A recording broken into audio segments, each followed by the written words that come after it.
I'm always down to talk to. I pretty much never say no unless my schedule is fucked up for some reason. But I was hoping you were available. After you had the last Ukraine discussion, I wanted to bring you on, and things happened, and I was not able to get that done, and now here we are. And I don't know if you saw do you Wick's mean the panel. one with? Sorry, do you mean the one with Dylan that I had, which was a 1v1, or there was a panel I had with Lactoid, Yeah, it was the Dylan, panel with and Lactoid and Dylan, and I wanted to bring you on after that. yeah, that was a iron hot kind of moment. I mean, I had a one-on-one with Dylan after that too, which was interesting. But yeah, I missed that one, unfortunately, but I really like what you were saying in that, and it kind of sparked why I'm having this conversation with you today. And then lo and behold, Wick's panel getting into the perceptions that we have about history, what America is doing in multiple countries as opposed to what other factions are doing in other countries, gets me right back to I'm having a conversation with non-smoker and it's going to be great. Let me turn on cool, my man. camera. And yeah, I mean, So I'm going to start it up now. Yeah, I didn't want to blindside you or anything like that. I'm not going to challenge you to a debate and not even give you a heads up. no, yeah, I welcome blindsides, man. I'm open to all of it, you know.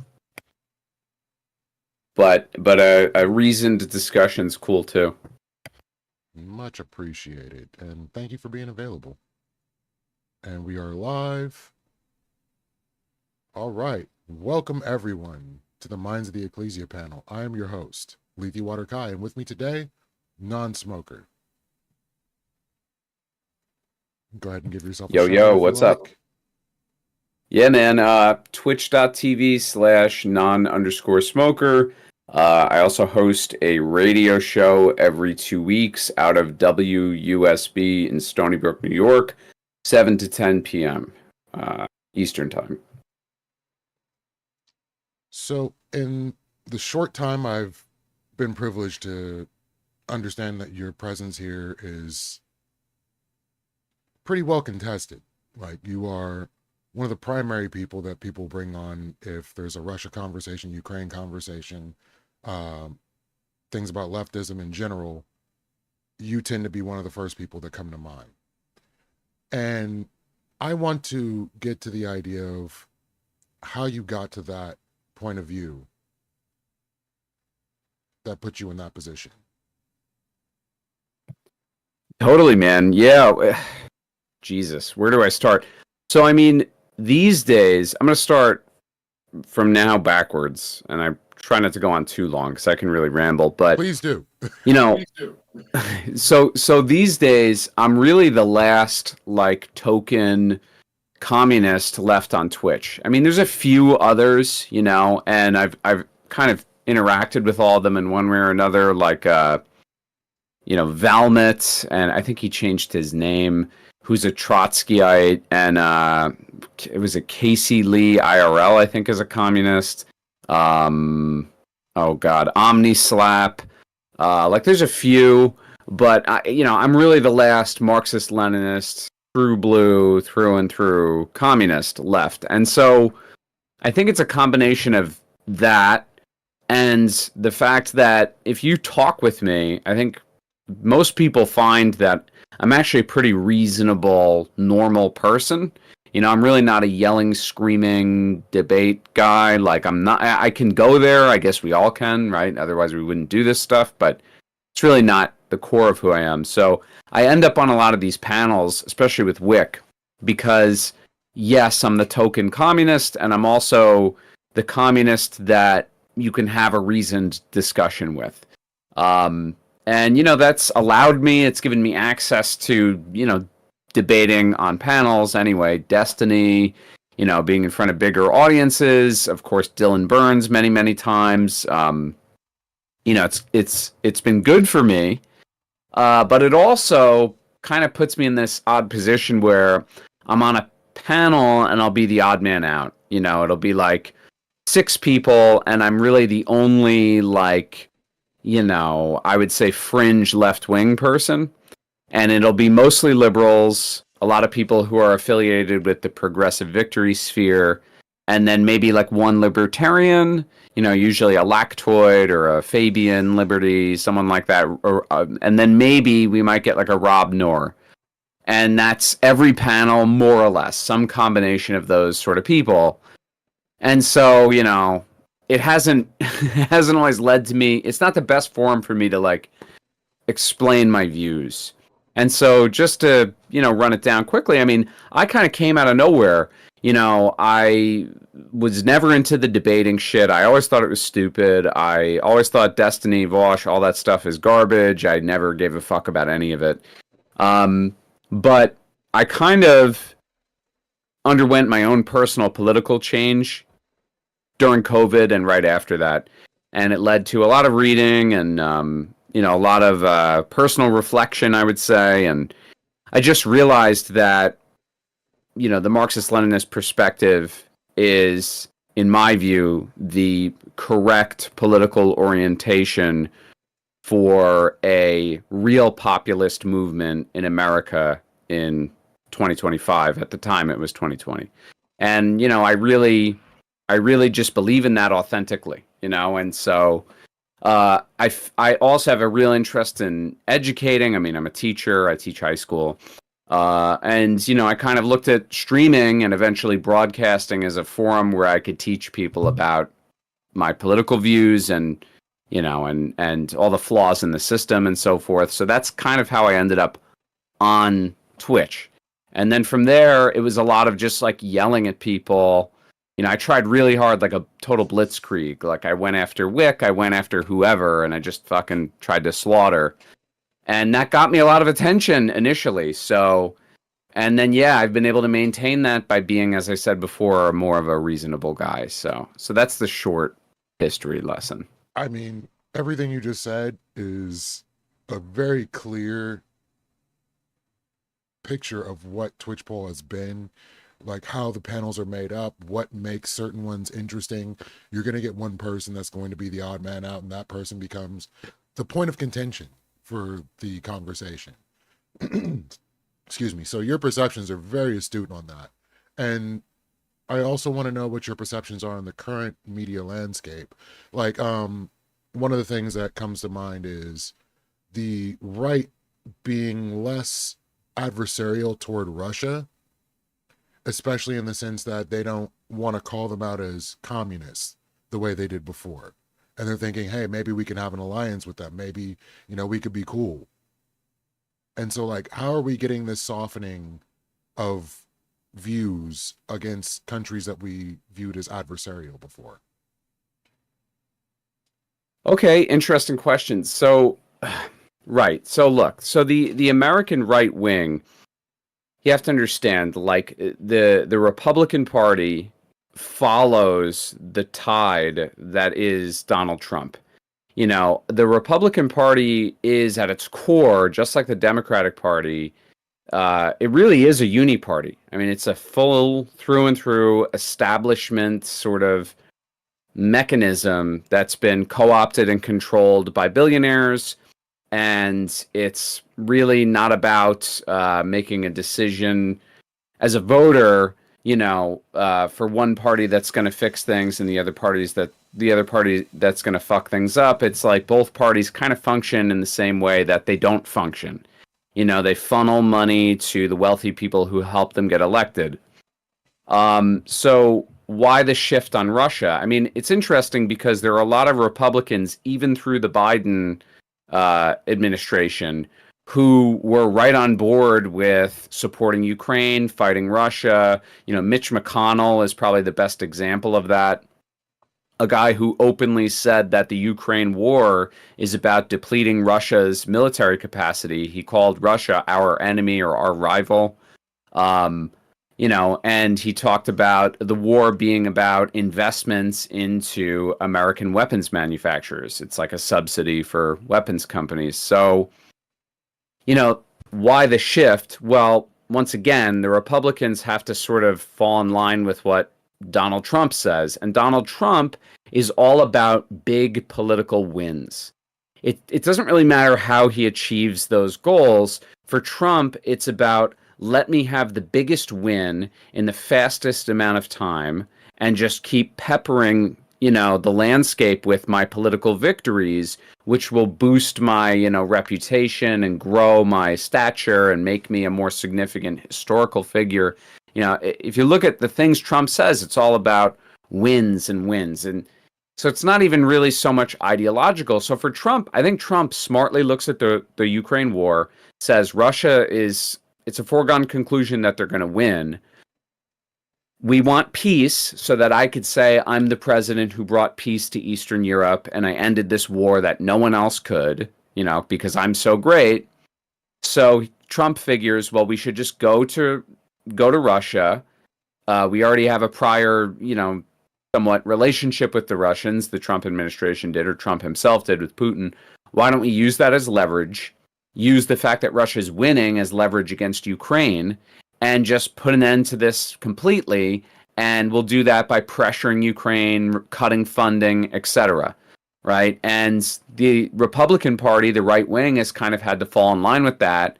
Like, it's almost like they're justifying after the fact that Russia is, correct, and, they were a victim of U.S. Pressuring. And it's so weird, bro, because when I was debating this shit years ago, no right-wingers were talking about Euromaidan or any of that stuff. Now everybody's talking about it. And it's because I think everything's downstream from Trump. It's not that Trump talks about Euromaidan in an articulate way, but he'll just say things like, well, the Ukrainians, they're at fault too, and not explain it. And then everybody on the right wing has to kind of try to explain Trump's actions and rationalize and justify and whatever. And so, yeah, that's kind of why you've seen that shift. And what's interesting now in the last week or so is Trump is sort of turning on Putin. He's saying, well, Putin is a madman. He's gone crazy. I don't know what happened to the man I once loved, or whatever. And basically saying, I can no longer achieve peace through just appeasing Putin. This is Putin's fault. In other words, it's not a failure of my foreign policy. It's Putin's fault. And I'm sure this will shift now back towards funding Ukraine. And, again, dude, I think we got to be honest about something. These wars are never about right or wrong. These wars are about money, right? These wars are about funneling money to certain people. These wars are about pragmatic, strategic objectives like America's sphere of influence growing. It's about marginalizing our rivals or countries that don't get in line with us. It's about maintaining unipolar hegemony. It's about America being, the big power in the world, mostly uncontested. And so, to that end, this war will go on until all resources on one side or the other are exhausted, and then we'll shift somewhere else, and the Gaza war will keep going, and same issue there. That'll end at some point. Look at what, not to go on this whole rant, but look at what Trump did with Gaza. He comes in, he says, we're going to turn Gaza into a resort. We got to get the hostages back. Hamas is evil, all this stuff. And then it's very clear now that Netanyahu doesn't want a rapid de-escalation and end to the war because people in the Israeli right wing want an ethnically cleansed Gaza. So, that campaign is just ongoing. It's not bringing the hostages back, yet they're killing all these people. And so Trump is kind of left to say, well, okay, maybe I'll meet with the leaders on the Arabian Peninsula and meet with the leaders of Qatar and Saudi Arabia and cut deals to build data centers over there for AI and all of this stuff and receive these multi-million-dollar planes and, basically like trying to now create leverage in a different direction. And yeah, I think that's what it's really about. Like when you understand like the inner workings of all of this stuff, it just makes sense. But the surface level shit, I get why people are confused when you look at the surface because it's like, wait, didn't we hate them fucking 5 years ago? What? Huh? Putin's good now? What? But it's not that Putin's good. Putin is good or was bad before. It's always been the same thing. So I don't know. I mean, I hope that made sense Well, and it at least absolutely answer did. the question. And like I think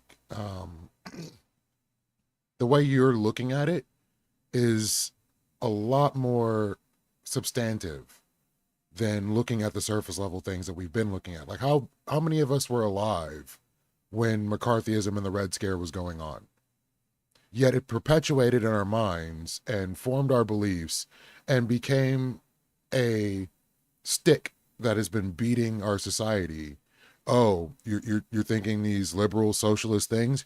Are you one of those commies? Like the way we were spoken to by the generation before us already beat into us that Russia bad, socialism bad, communism bad. But now that we're so far upstream from this, we're actually looking at it like, oh, what is actually going on? Like, what is the means of this war?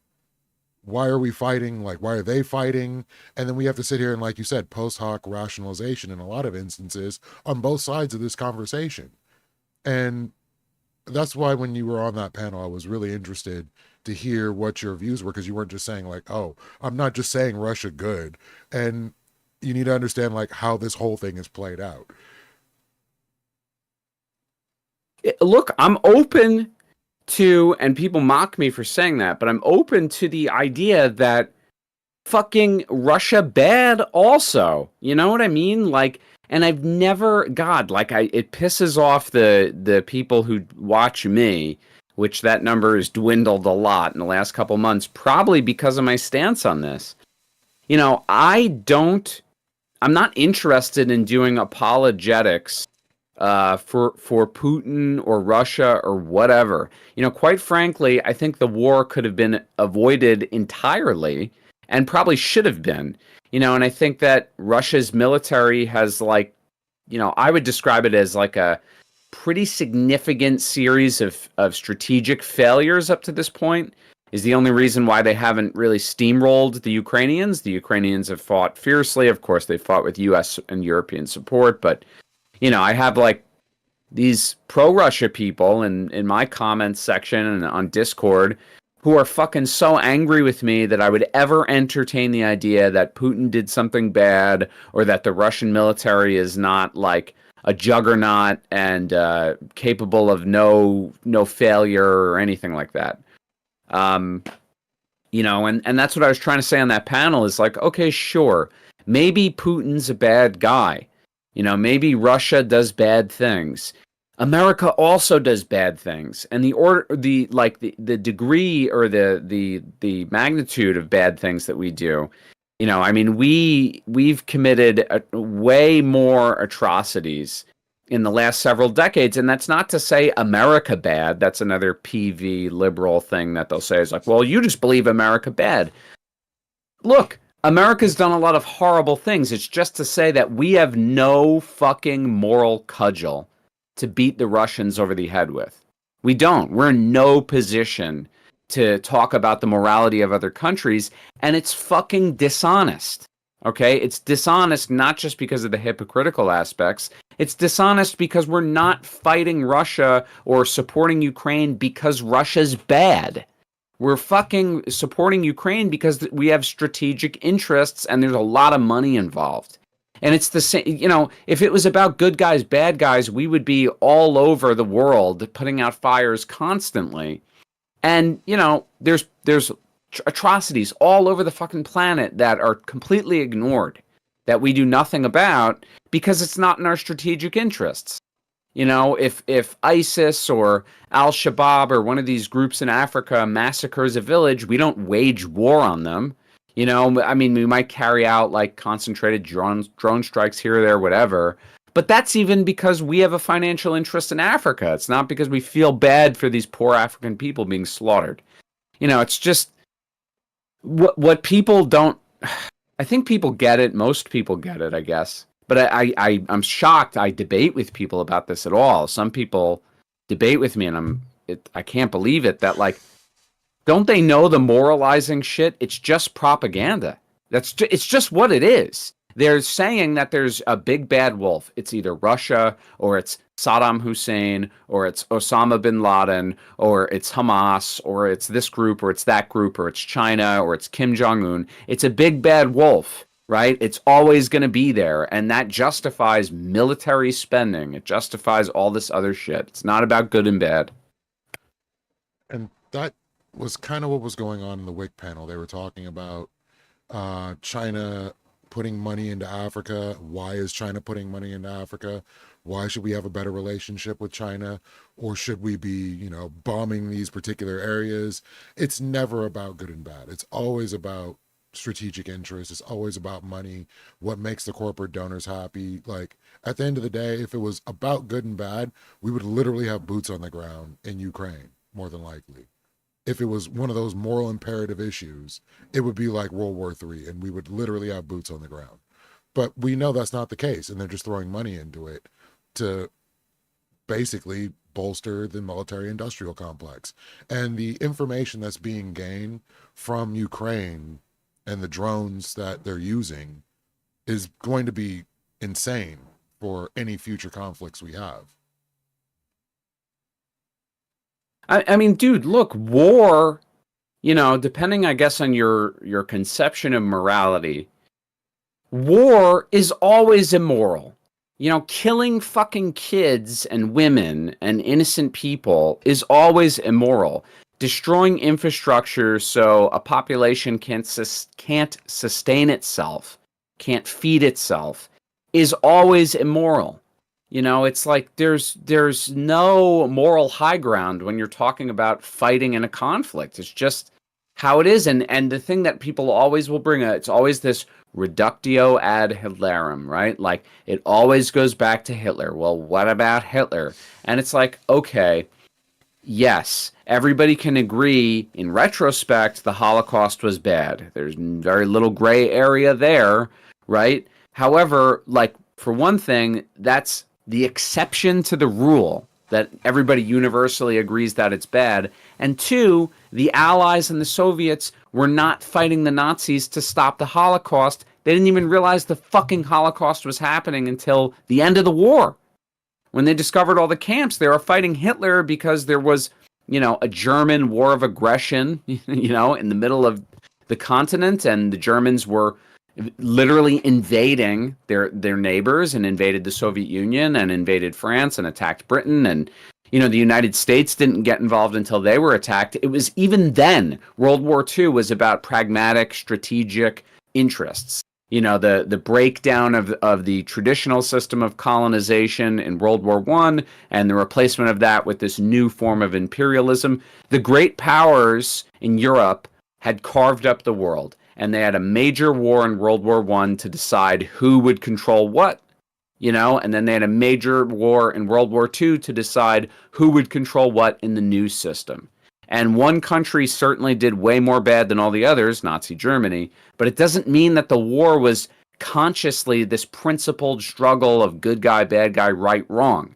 It just happens that when the dust settled, thank God, the really evil party in this whole conflict lost. But I don't know. It's just, maybe, dude, it could be, and this is not sound obnoxious, it could be because, I have like a master's degree in history, and I've done, real research, and I have a real academic understanding of all of this stuff, or at least I have an idea of academic rigor when it comes to analyzing things and not rushing to conclusions. And you hear when people talk about these conflicts, it's like the fucking Avengers. It's like, we got to stop Thanos. Dude, that's not how the fucking world is. It's just not, I know that is propaganda. It's convincing you that the other side is evil so that you can feel justified killing them or doing things to help kill them. Right? And it's crazy, bro. Like, we laugh at Russians for being propaganda, being beamed with so much propaganda all the time, like that Ukrainians are Nazis. We all know that's ridiculous. But then you have Americans fucking saying with a straight face, well, Putin is the new Hitler. And that's a universal thing you heard all through the Biden administration. You still hear now. Putin is the new Hitler. And he wants to invade all of Europe. Like, there's no evidence for that at all.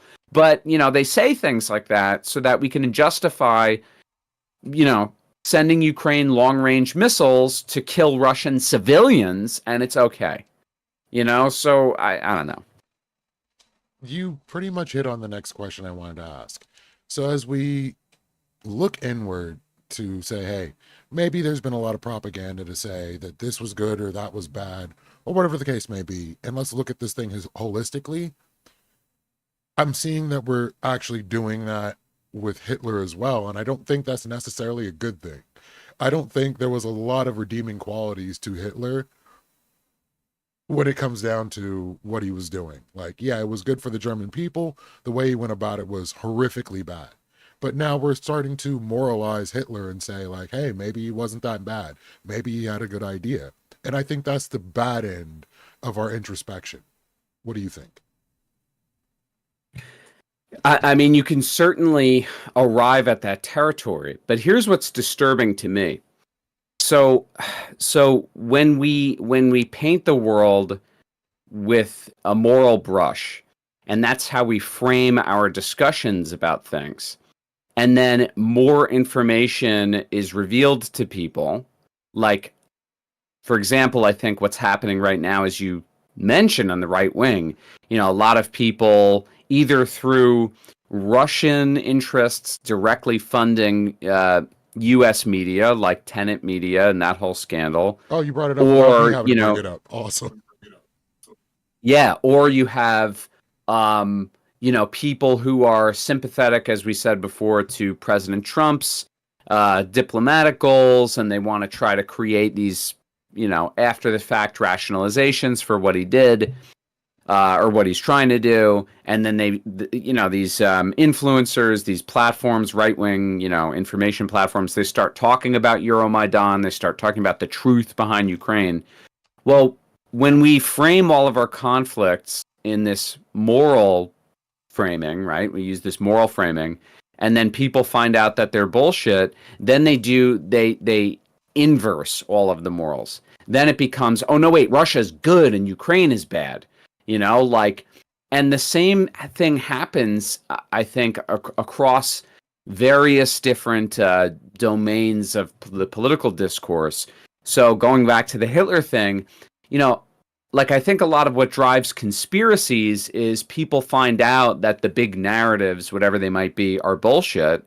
And then they're convinced to suddenly believe the opposite of every big narrative.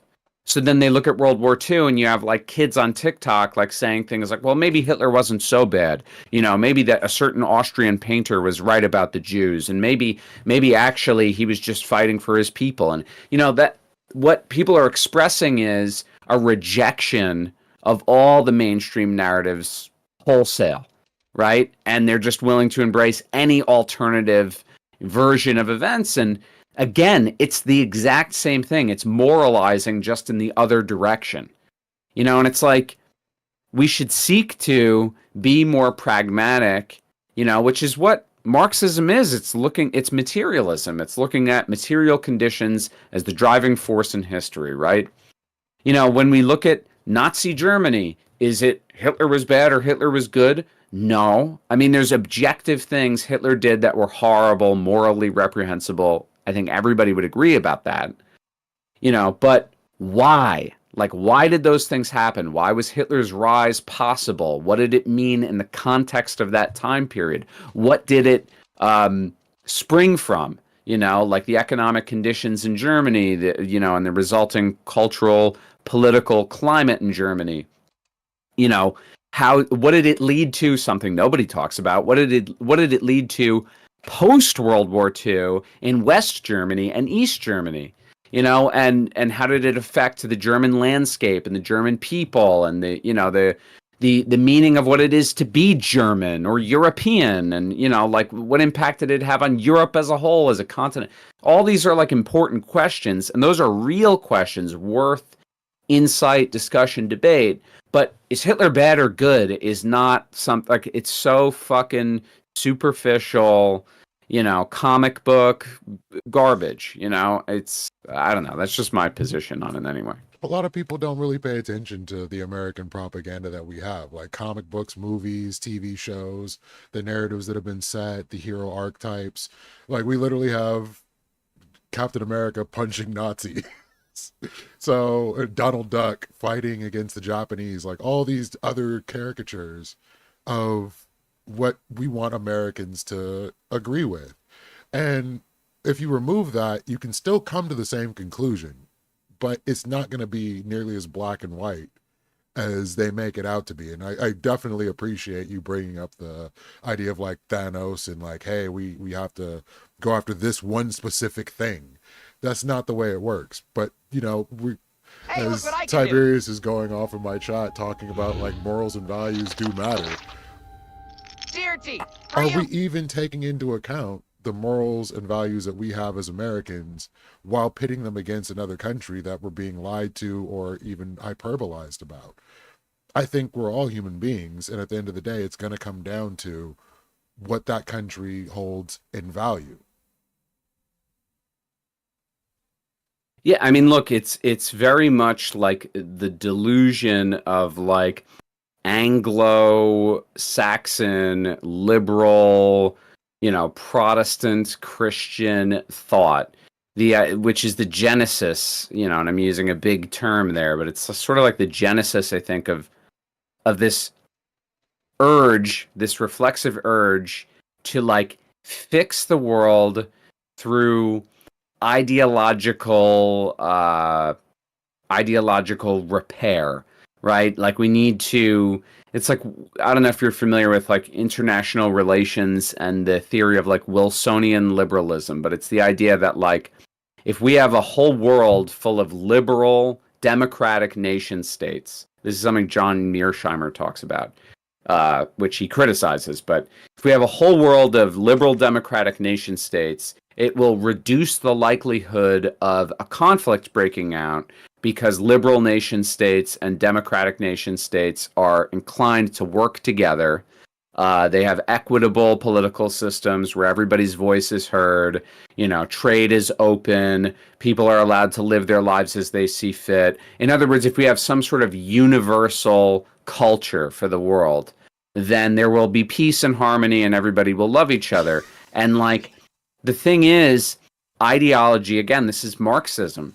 It's just Marxism 101. Ideology, beliefs, religion, all of that stuff is downstream from material conditions, and material conditions are the product of, culture, and all that stuff counts as part of material conditions too. All of that is the byproduct of historical development, everything from like traumas to great achievements of different cultures that are passed down, and the present financial state of a given society, inequality, all the ways you can measure the health of a society. That's where values and morals and right and wrong derive from, right? And so it's a stupid idea. The idea, the notion that we can just make the world like a liberal democratic paradise and it be this universal thing, because peoples are not universal, cultures are not universal, societies are not universal. They all developed differently. They all grew differently. They're all at a different level of development or a different stage of development, you might put it, and we've tried. Is the other thing. We've tried to impose our system all over the world. A great example is Iran. We put the Shah in power in Iran.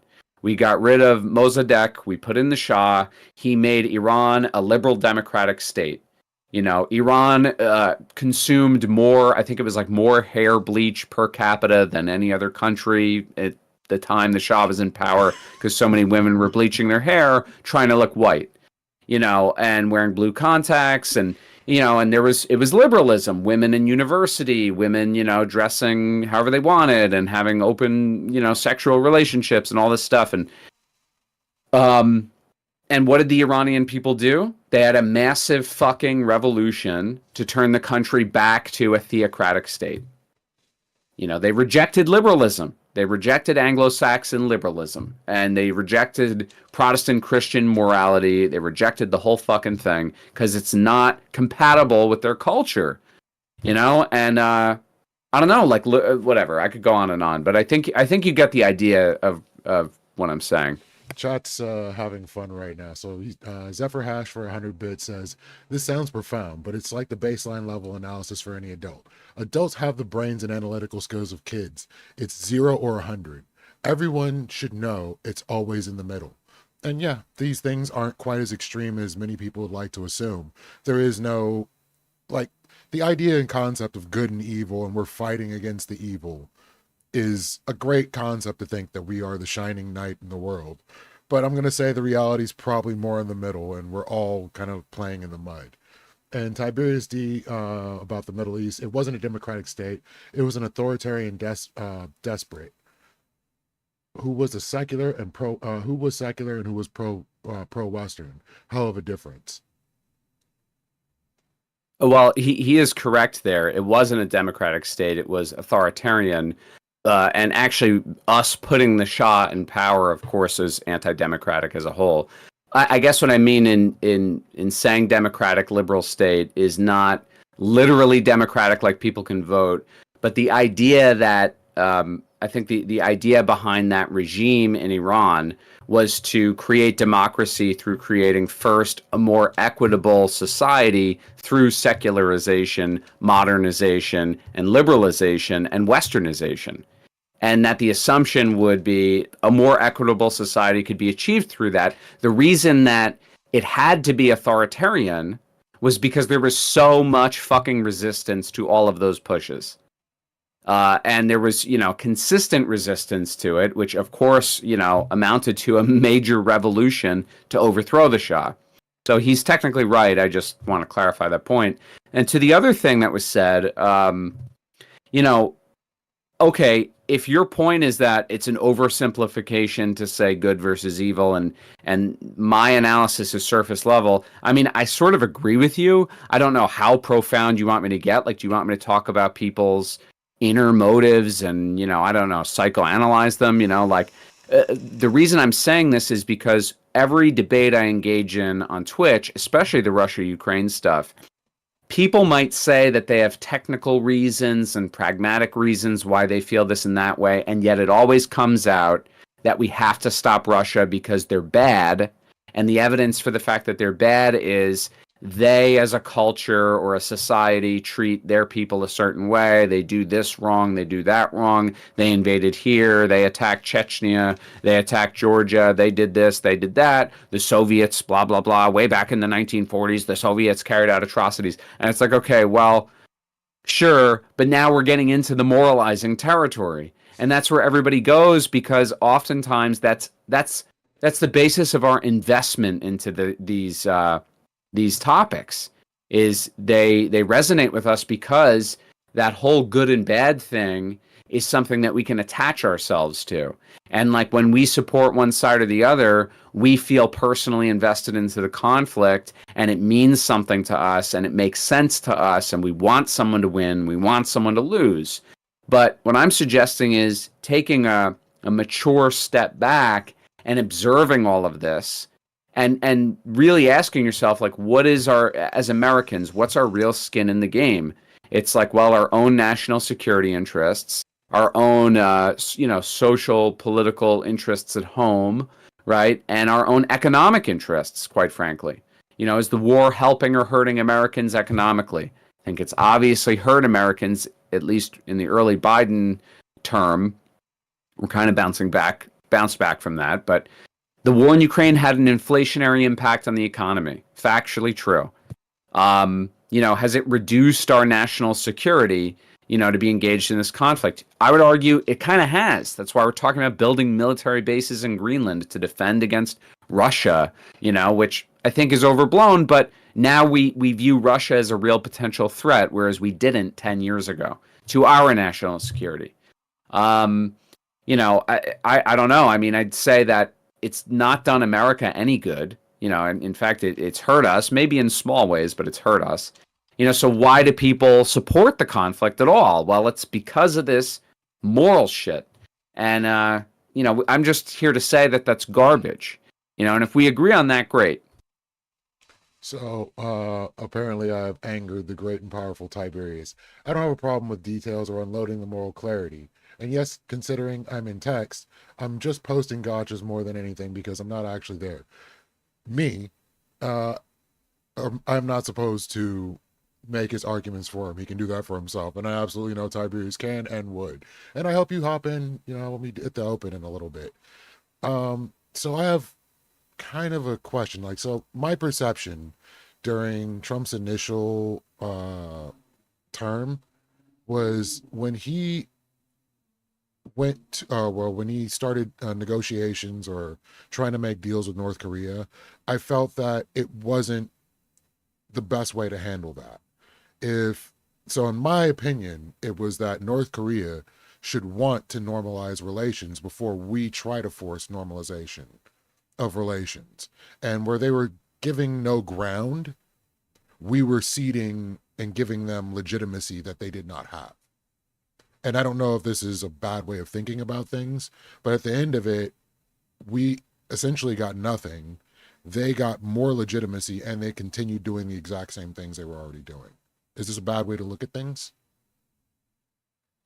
No. Well, look, I never, in the spirit of everything I'm trying to say, I never want to say there's a bad way to look at things. I would describe it as, limited. Like, let's put it in some context here. So what was North Korea doing that Trump was responding to? Well, of course, the nuclear tests, right? The nuclear tests, the missile tests, the threats, empty as they may have been, threats nonetheless, etc. Okay, we all agree, significant, something we should pay fucking attention to, right? Why was North Korea doing that? Why were they testing missiles? Why were they, furthering along their nuclear program? Why were they issuing all these threats? Well, what happened in the decade or so prior to that? Well, the whole reason North Korea began developing this nuclear program was in response to really what they perceived as threats to their own national security. So something that's very interesting that I like to talk about is in the 1990s, North Korea experienced a massive famine into the late 90s, and I think even reached into the early 2000s, called the Arduous March in North Korea. And during the Arduous March, the North Koreans had been in the process of developing a nuclear program because they wanted to ensure that their sovereignty could never be threatened. They would never be invaded. And since the Soviet Union, their big nuclear umbrella, collapsed in 1991, they felt like, hey, we have to develop nuclear weapons at some point to ensure airtight we're never going to be invaded. We have this last-ditch recourse, right, if we ever are or we're threatened or whatever. So during the Arduous March, Kim Jong-il actually reached out, made overtures to the United States. And what he said was, what the North Koreans told us was, we will abandon our nuclear ambitions if you stop sanctions against our country and send us aid. Primarily what they wanted from the U.S. was oil, gasoline, different materials like that, and components to make tractors. But yeah, basically end the sanctions and, any restrictions on trade with us, and we'll abandon our nuclear program. Now, we could question whether or not they meant it, whatever. This is just what happened. And there was an internal memo in the United States. I can't remember if it was CIA or not. I actually have it in the computer somewhere. I could pull it up if someone wants it. But basically, the thinking within the State Department and within the Clinton administration and the various intelligence apparatuses was that, hey, let's not end the embargo. Let's let the famine continue, because the famine will create conditions which will destabilize North Korea and undermine the Kim regime and possibly lead to a revolution, which will lead to a friendlier government being put in place. That was the thinking. That didn't work out. No, it did not. No, it did not. And the North Korean people suffered tremendously. Millions died in this famine. And what happened? Well, they were able to achieve, successful nuclear tests in the early 2000s. And they were able to test long-range ballistic missiles during the Obama era leading into the first Trump term. And that's why you had missile testing, and that's why you had threats, because when Kim Jong-il died and Kim Jong-un came to power, that was also during President Obama's pivot to Asia strategy, which was a strategy to marginalize the growing influence of China and to some extent mitigate the threat of North Korea to our partners in Asia, South Korea, and Japan.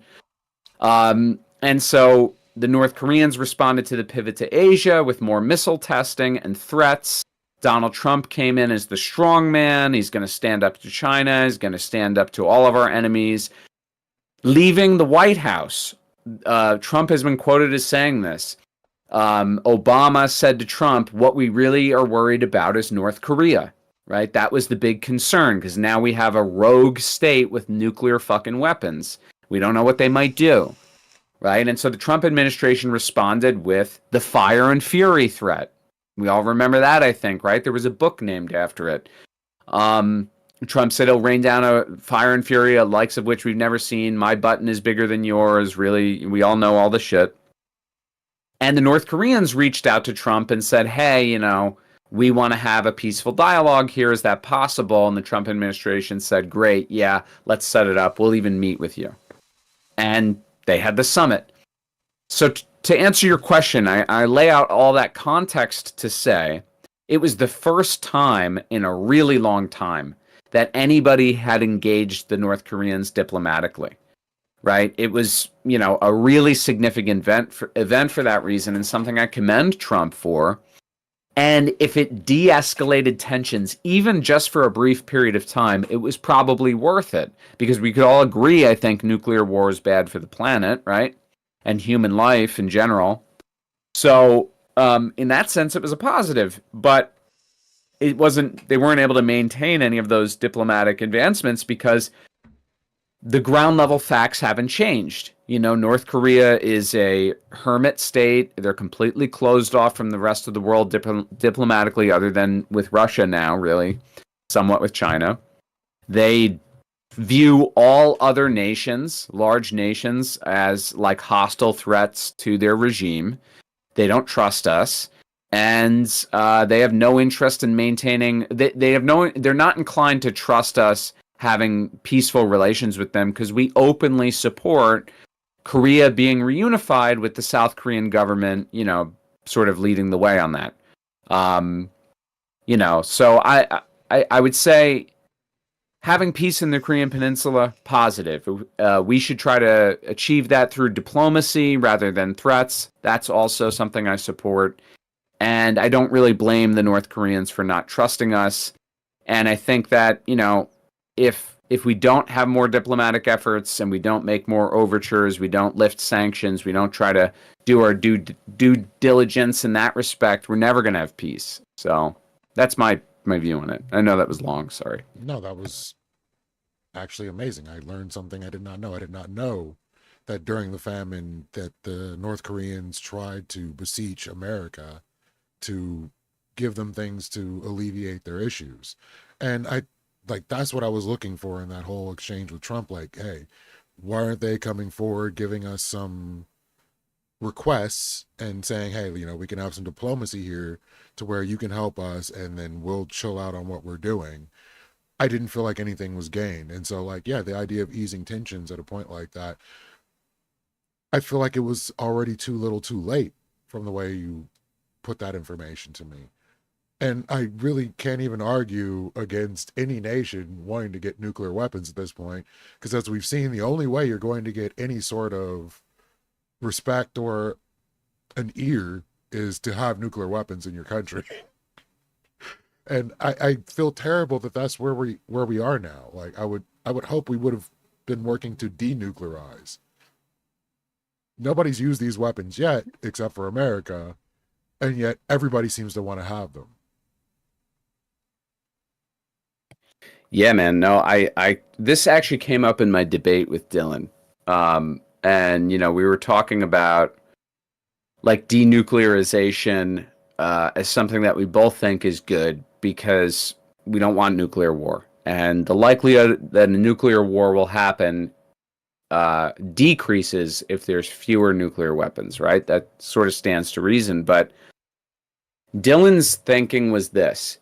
He said that we need to continue supporting Ukraine against Russia because if we don't, it sends the message that countries need to have nuclear weapons to prevent Russia or some great power from invading them, which I thought was kind of confusing reasoning, I would say. But, the important part of that in terms of our discussion is to say that I think that can of worms has already been opened. The Russians invading Ukraine, the United States invading Iraq and Afghanistan. I think the message that these little countries are, not really sovereign has kind of been clearly made. And so if you're a country like Iran or North Korea and you realize, okay, we're on America's bad side, we have serious differences with them that can't be resolved or don't appear to be easily resolved through immediate diplomacy, we should probably do something to ensure that they can't just bully us into compliance. And what can we really do? Like, what's the one big thing that'll, convince them not to fuck with us? And that's developing a nuclear weapon. And, the Iranians, to their credit, I would say haven't, they've at least shown signs of using that as leverage for diplomatic negotiations. There's been more than one discussion about and more than one deal actually made about the Iranian nuclear program. And I think that's actually sort of an obvious example of a country doing that to try to achieve, diplomatic successes or diplomatic gains, right? A country like North Korea, which is much more isolated and I would say a lot more stubborn and insistent on self-reliance, they see nuclear weapons as the only way to protect their sovereignty, and they don't even trust America or Europe or even any other power to negotiate with them in good enough faith that they should use it as leverage. They've developed the weapons, and now it's like, hey, you don't have the option of invading us now. Now you have to deal with us as an adversary that you can't just wipe out. And it's kind of worked. It's worked for Pyongyang. We're in no rush to invade there, right? Neither is South Korea, neither is Japan, neither is any other country, So and Ukraine abandoned its nuclear weapons. They, as part of a big agreement in the 90s, they gave their nuclear weapons or the former Soviet nuclear weapons back to Russia. And look what happened. And so, I don't know. I think more countries going nuclear is bad, but I also think, we're already at the point where it makes more sense to go nuclear in some cases if your sovereignty is threatened. I can't entirely disagree. It stands to reason logically that fewer nuclear weapons means less chance of nuclear war, but at the same time, if you have deterrence on all ends of the board, there's possibly less chance of hot conflict. But it also gives rise to powers that are going to bully and do crazy things and say, I'm going to push the button if you mess with me while I do this. So the way diplomacy works in a nuclear world is pretty murky, which I guess is all pretty murky to begin with. We're going to get ready to go to open. I don't know if you wanted to stick around for open. I'm sure Tiberius had some thoughts if he wants to jump in at any point. They gave the nukes back, Sure. And then Russia invaded twice. Shocking. That's exactly what we're saying, IPA. Having no nukes should mean that we just have war, or we have a conflict to stop whatever is going down. But when nukes are involved, all of a sudden it becomes a global issue that people can't ignore. And I don't know if that's the best way of diplomacy or the absolute worst thing possible. We're now living in an existence where it is more likely than it has been ever that we could end up in nuclear fallout. Yeah, I don't know. The best example is the Cold War. The US and the Soviet Union avoided World War III simply because of nuclear weapons and the threat of mutually assured destruction. So, again, I don't think that more countries having nukes is a good thing because you have to imagine at some point someone will pull the trigger, beyond what America did in Japan. And so we hope that that doesn't happen, and if more countries have nukes, again, the likelihood that it will increases. So that's scary, but it's become a powerful leverage point in negotiations. And now when you talk about diplomacy, it's a variable you have to consider. Does this country have nuclear weapons? Is it in the process of developing nuclear weapons? What is the potential that it will use nuclear weapons if given the opportunity or cornered or whatever? All of those things come into consideration. And, look, I mean, I don't want to go on and on, but there's also something in the idea of like international relations that not all countries have equal sovereignty because not all countries have equal military power. And so weaker countries, or let's call them second tier countries, they're not super weak or marginal, but they're not great powers. Nukes are a way to get recognized as an equal by great powers. So if you're North Korea and you're a marginal country in many ways and you're a mid-tier military power, hey, you develop a nuke, now everybody has to fucking listen to you, right? To some extent. Or at least they have to respect your sovereignty. So, yeah, I mean, it's going to be a part of international relations and international diplomacy until, utopian future socialist world where everybody abandons all wars and everybody's happy and chill. But I don't know. We're not there yet.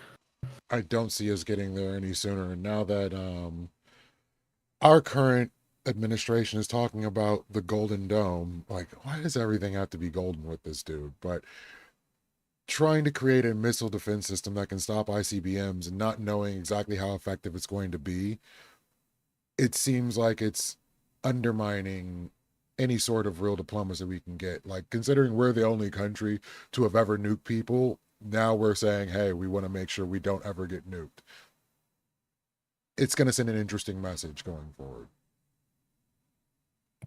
Totally. I mean, look, I live in America. I don't want to get nuked. So, I mean, if it defends us from that, cool. I think it's more of a case of follow the money, right? Like, who's going to get all these contracts if we invest in a Golden Dome?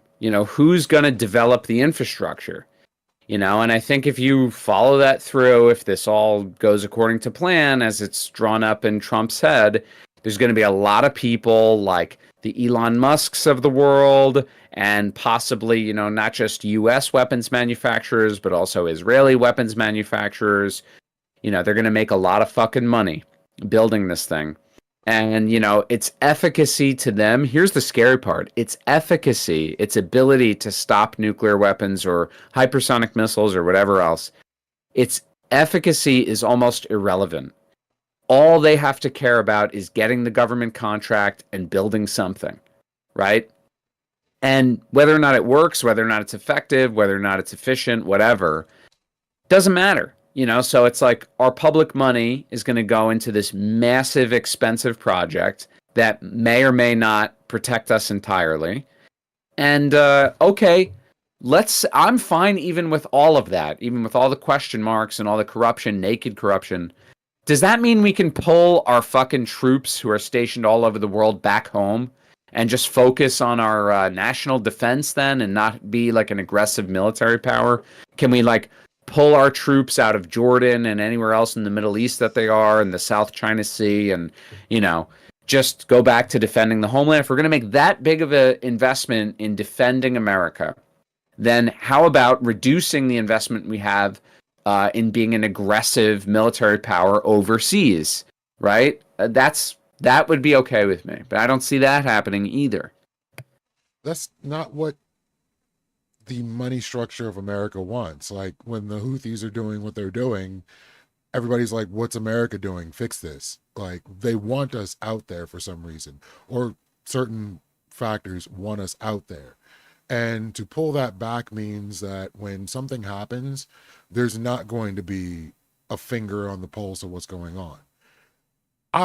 When I hear certain people and America saying, you know, like, oh, my tax dollars are going to X, my tax dollars are going to Y.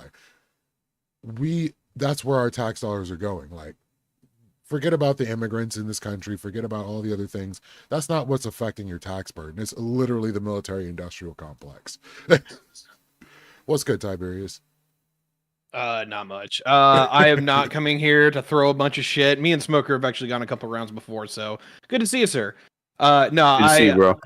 I'm actually just cooking dinner, and I wanted to allow Lethe to kind of bounce ideas between me and Non-Smoker if he wanted to.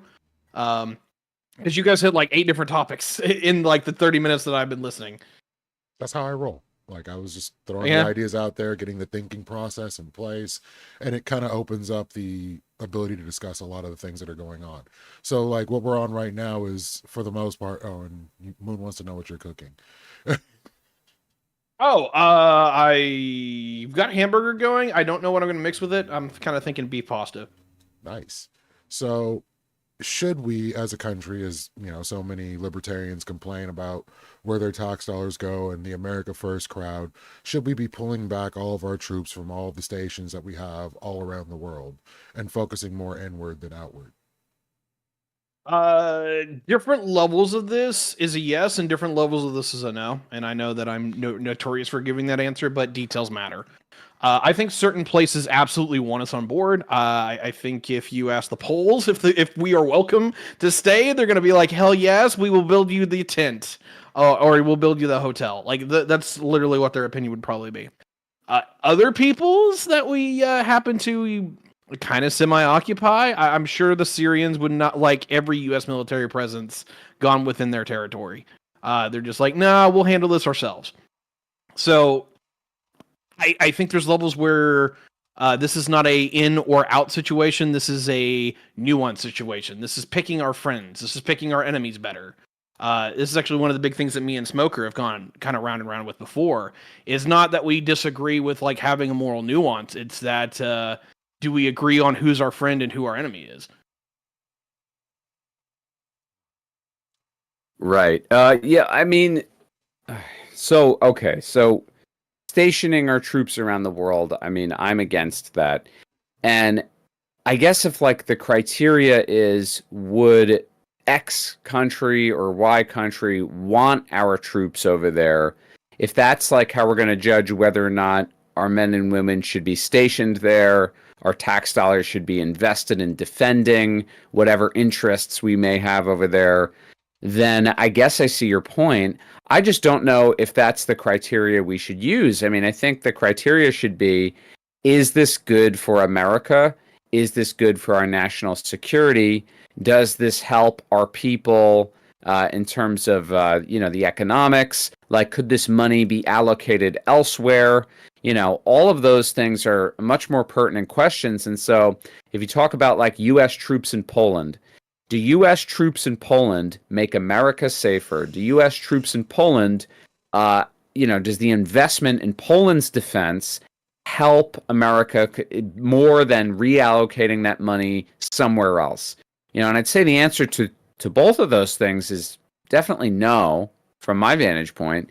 And then I know we could go all over the map with this because I've heard a lot of the arguments. It's like, well, okay, so if we don't have our troops in Poland, and what if, and it's a major what, but what if Russia invades Poland and our troops aren't over there, and then they take over Poland, and I don't know, and then there's a big conflict and nukes and deaths and dying and killing, and that whole argument goes into, okay, do we care about the security of the world, right? And I would say that we should, because we're a superpower and we're economically intertwined with every country. So we should care about the security of the world. So then I would say, are our troops over there actually de-escalating?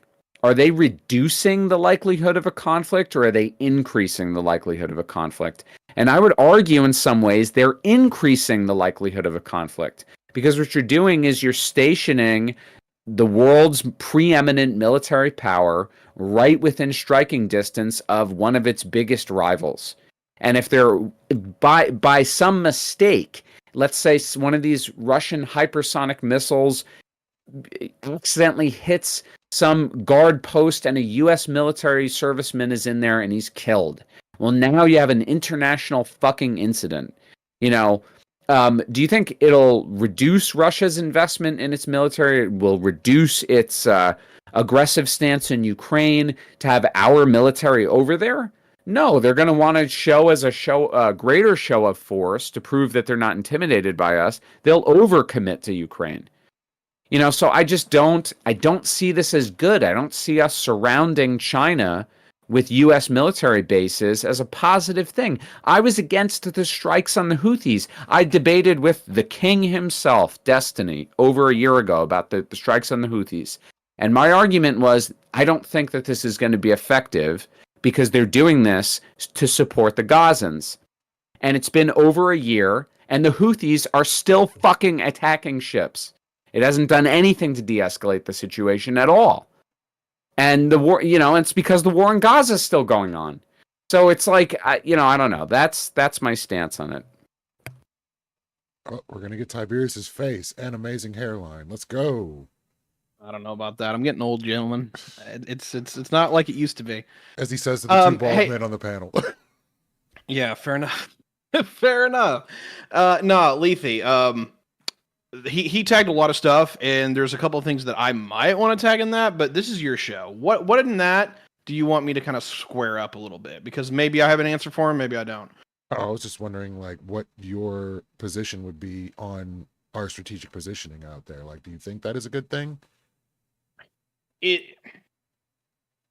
In general, yes, but there's a problem, and I recognize that it's a straight up Ouroboros, but there's a level where I believe that the United States making security policy for, let's just be a little bit more strict here, like the greater imperial powers of trying to get them coalesced onto the same team is generally been a great thing. Having it to where the Germans and the French and the Brits and the Italians aren't like picking a fight every 20 years is fucking great. Awesome.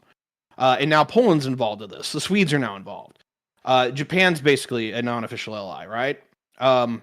In a lot of these capacities. I think that's a win. But we also have to be real here. The only reason that 90% of this shit's still going on is because we still have some people on the out, right? We still have Han China, we still have the Russians. If they were like non-aligned or moreover just not being a threat to some of their neighbors, the United States no longer has a reason to be involved in the greater world, and we go home, and everyone has to figure this shit out for themselves. It's wild because the general end piece there on the Ouroboros is, I would rather the United States have some level of signing off on people's military policy because we've seen what the world looks like before that. Whoa. And it wasn't fun. Yeah, like I would rather have a couple of nations that are kind of on the outlier who are kind of keeping America interested. But yeah, having it to where the Germans don't want to invade Poland tomorrow is a pretty fucking awesome win. And I think the United States helps with that a lot, but we do pay some cost for it too. I mean, I think, like, okay. So Germany and Poland, or Italy and Austria, or, you know, whatever may have you, combination of countries that are within our sphere of influence that benefited greatly by being under our nuclear umbrella during the Cold War. You know, they're part of like the Atlanticist sort of world, right? The United States, Canada, Europe, Australia, New Zealand, like this, you know, this allegiance the maritime order, right? Right, like right. Yeah. Call it whatever you will. That collection of countries not fighting each other, is that a benefit of our military presence being ubiquitous all over the planet?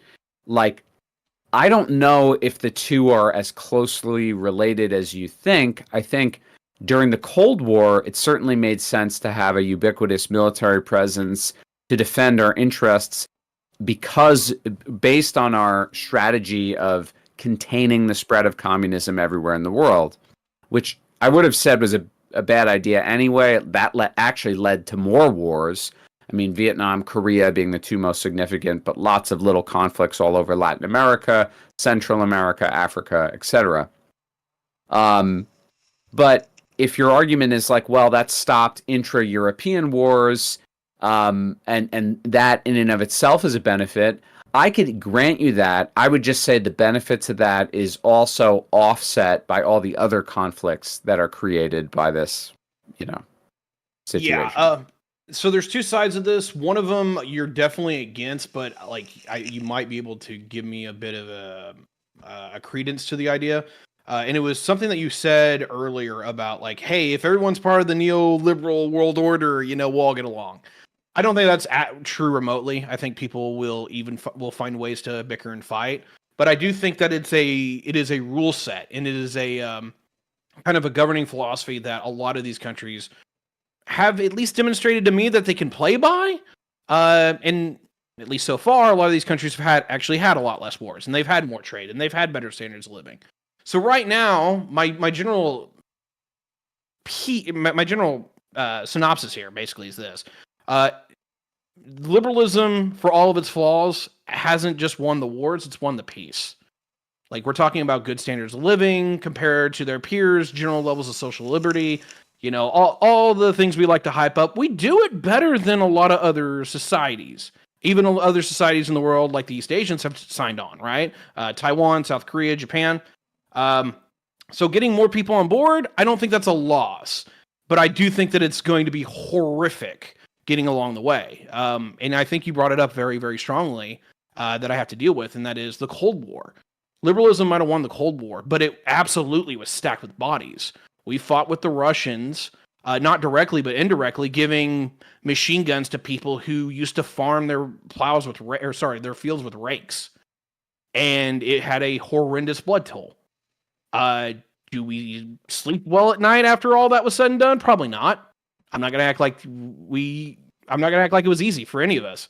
But when it comes down to it, are we happy with the peace? Are we happy with where we got today? I don't know how to look at this and say I don't know how to look at this and say not yes, right? I can say like there's some horrible shit about it, but now we're looking at more people's being actually represented by somebody they actually voted for than ever at any point in history. We're looking at the rule of law where people are going to have some semblance of being treated as a person by the legal authority over them being better. It's flawed, but I'd say we're winning, and that's a huge deal for me.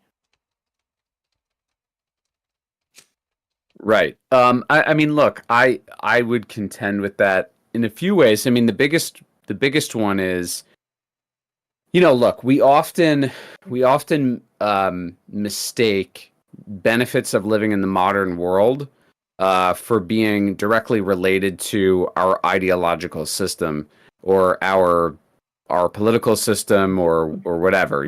We have like a strong sort of selfish bias about our system, our way of life, our culture being the basis for this great world we live in now compared to almost all of human history. I mean, I think people now are significantly wealthier than they were 100 years ago, 200 years ago, 500 years ago. It's like not even close. You have access to way more things, food, medicine, advanced technology.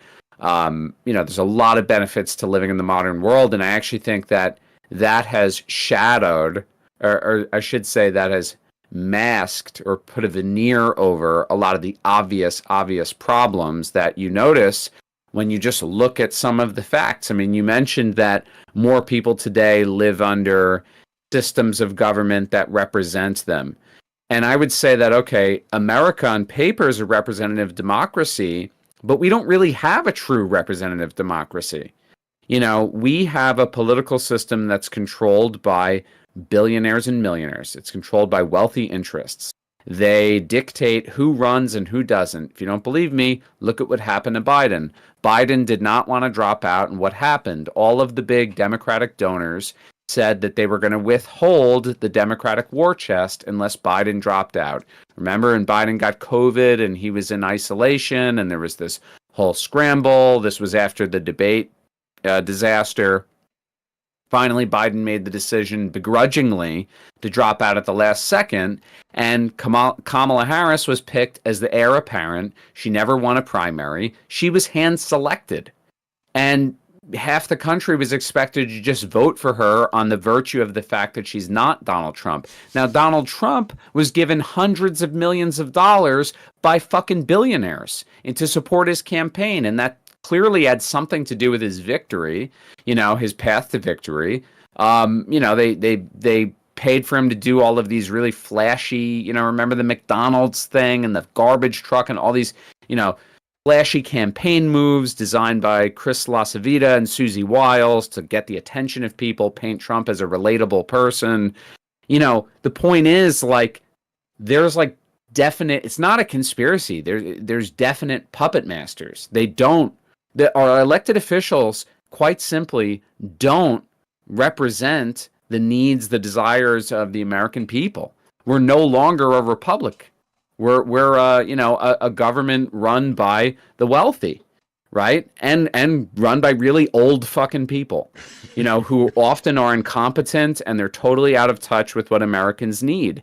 And, everybody, here's the thing, dude. Everybody recognizes this. Pick some random, person off the street, and they'll say more or less what I just said. They might not say it in the same way, but they'll say, oh, yeah, they're all full of shit. They're all rich. All the rich fuckers, blah, blah, blah, they're fucking us over. And that person is right. Everybody knows this intuitively. But we all sit there and we don't do shit about it because we have iPhones and Uber Eats and porn and pot and games. And video games, and everything is a video game, and, blah, blah, blah. And SSRIs when we get stressed out about it.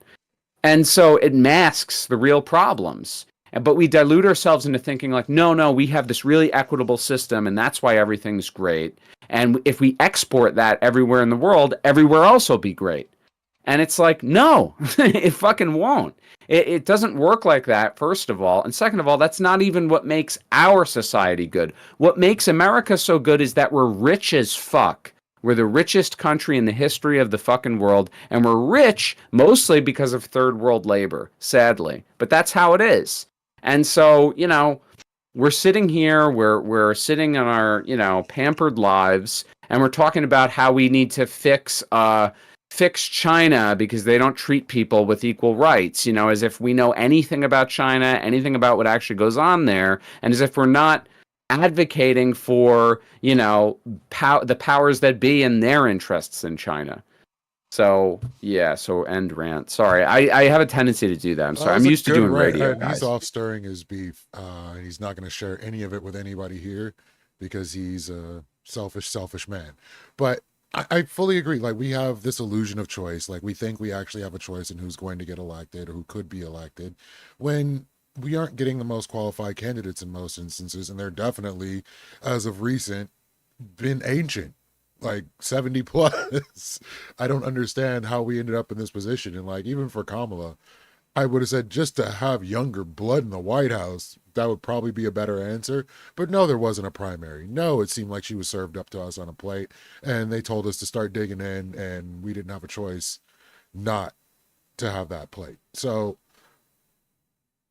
to actually get some variety in the buffet of choices of what we have to work with in America, there should be some different criteria for who is going to be, or who could be elected, who's going to be on the ballot. But honestly, the people that want power are the ones that are going to put themselves on the ballot. The fact that they want that power gives us the situation that we're in. So if we were actually trying to elect somebody that was going to be the best for the job, it's probably not somebody that wants the power.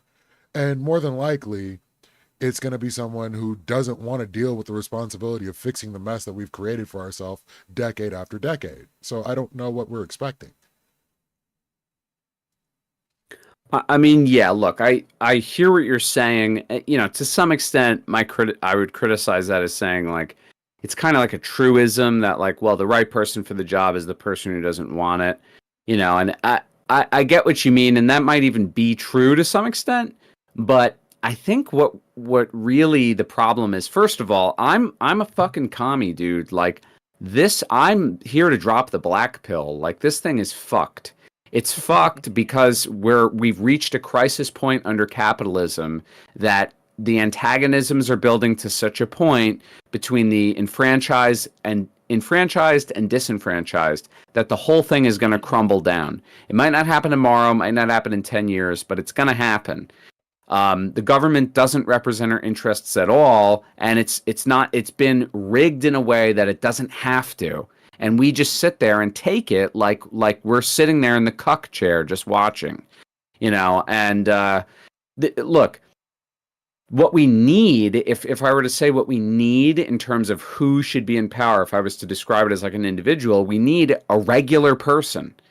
Really. I mean, we need a person who understands the plight of the working American, and those people are just locked out of politics. They're just locked out, and if one of them derps their way in somehow, then they're co-opted by the system.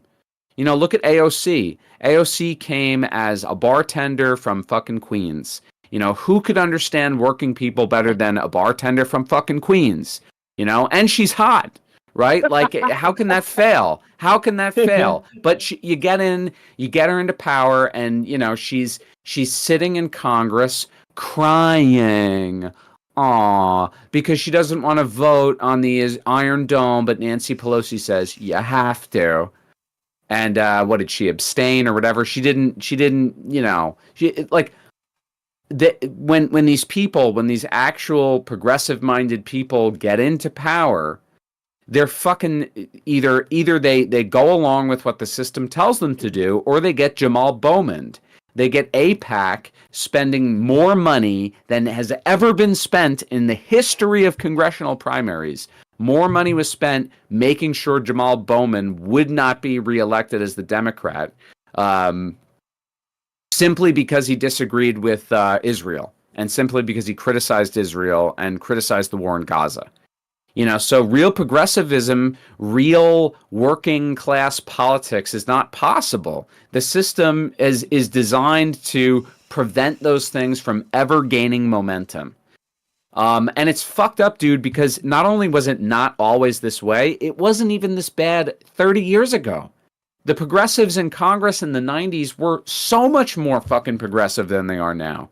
And nowadays it's like, who's the big progressive on the rise? Fucking Shapiro, Josh Shapiro, or what's his name? John Fetterman, like these warmonger freaks who are just as much, I mean, I know John Fetterman wears Carhartt hoodies, but he's receiving insane amounts of money from lobbyists. I could go on and on. You get the idea.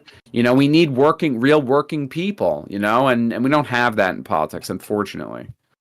So it's weird that you guys kind of brought up my rebuttal to earlier. Oh my God, that you guys were getting, where it's like okay, yeah. So Smoker, you were talking about how we don't really have a republic or a representative democracy because everyone's kind of bought and sold, and there's a level where I oddly agree with you, but it's kind of in a backwards way from where you're from the way you're taking it. So let me just outline it in this regard. I'm very much of the idea that the system is loaded, or at least the deck is loaded, because there's some rich people out there and there's some ridiculously loaded folks, right? And they wield a shitload of personal, monetary, economic power, political authority, right? I'm sorry, I completely lost train of my thought. But what I'm getting at is this. I think to a large degree, that is not because of their malevolence. I think it's because of the American citizenry let them have it. And it was exactly for the reasons that you said. People got really accustomed to their fucking Xboxes and shit. And while things were getting worse and worse, we did nothing because there was enough of us that felt comfortable to where we could just keep trying on. And this is the part that bothers me about how all this has been going down, is that I think the rise of Trump is both the signs of hope, but also the things that scare me shitless on certain levels. And actually, I'll put AOC on this list too. AOC is a person or a bartender from Queens, like showing that if a random citizen actually wants to participate, they fucking can.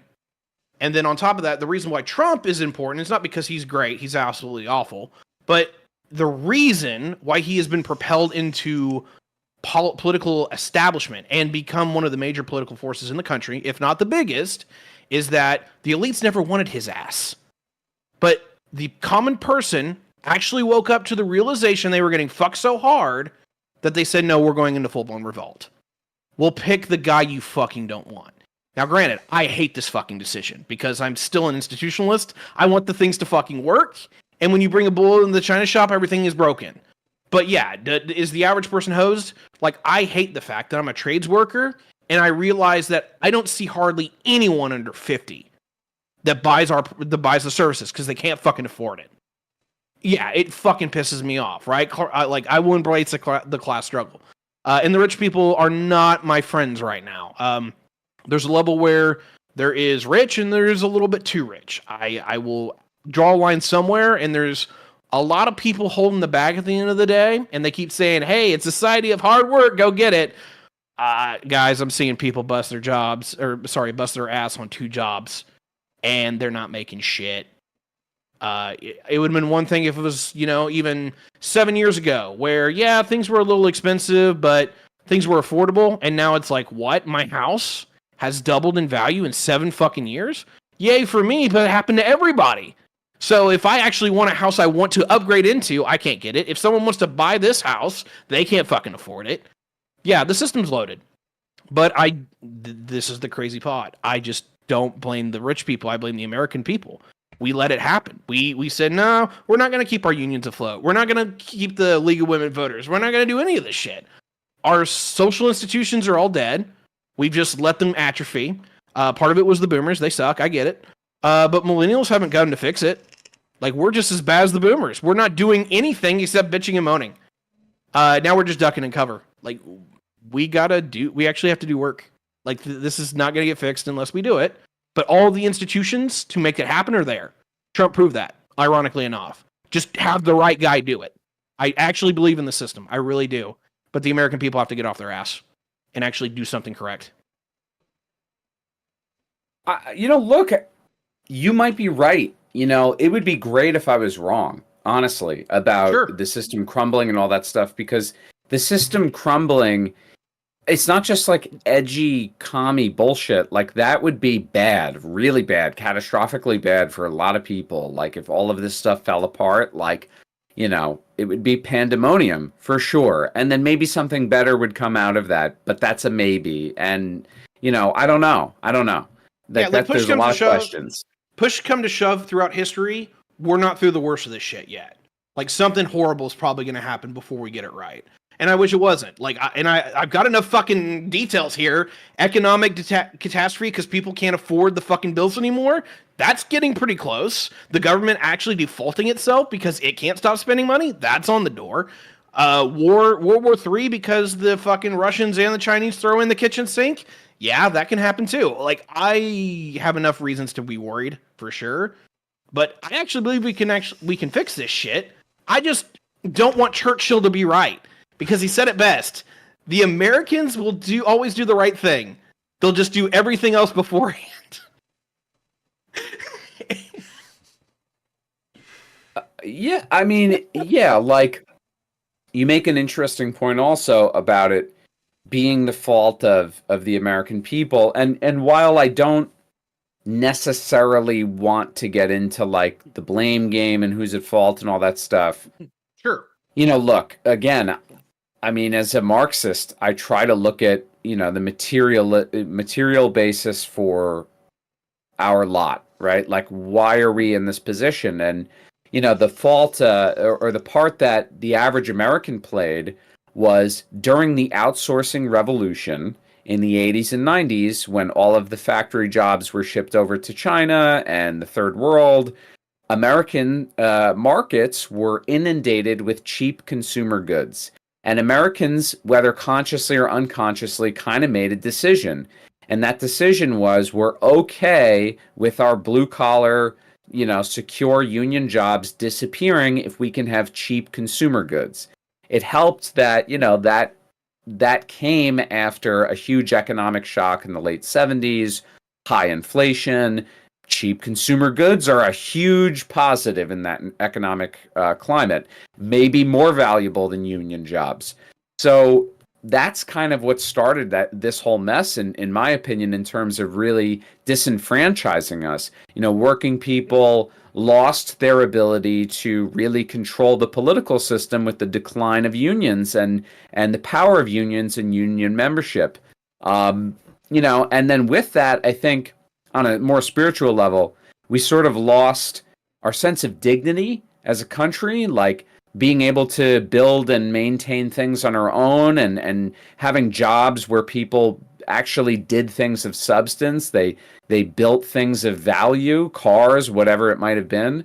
And all of that stuff was outsourced and torn away from us. And we became a consumer society, consumer culture, that people find their identity now, not through making things, but through consuming them.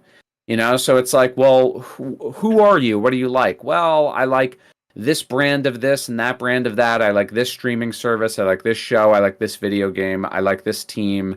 I like that. I like this brand of deodorant, right? Your identity is now your consumer choices. And, look, all of this is sort of built into capitalism. I mean, that's my belief as a Marxist.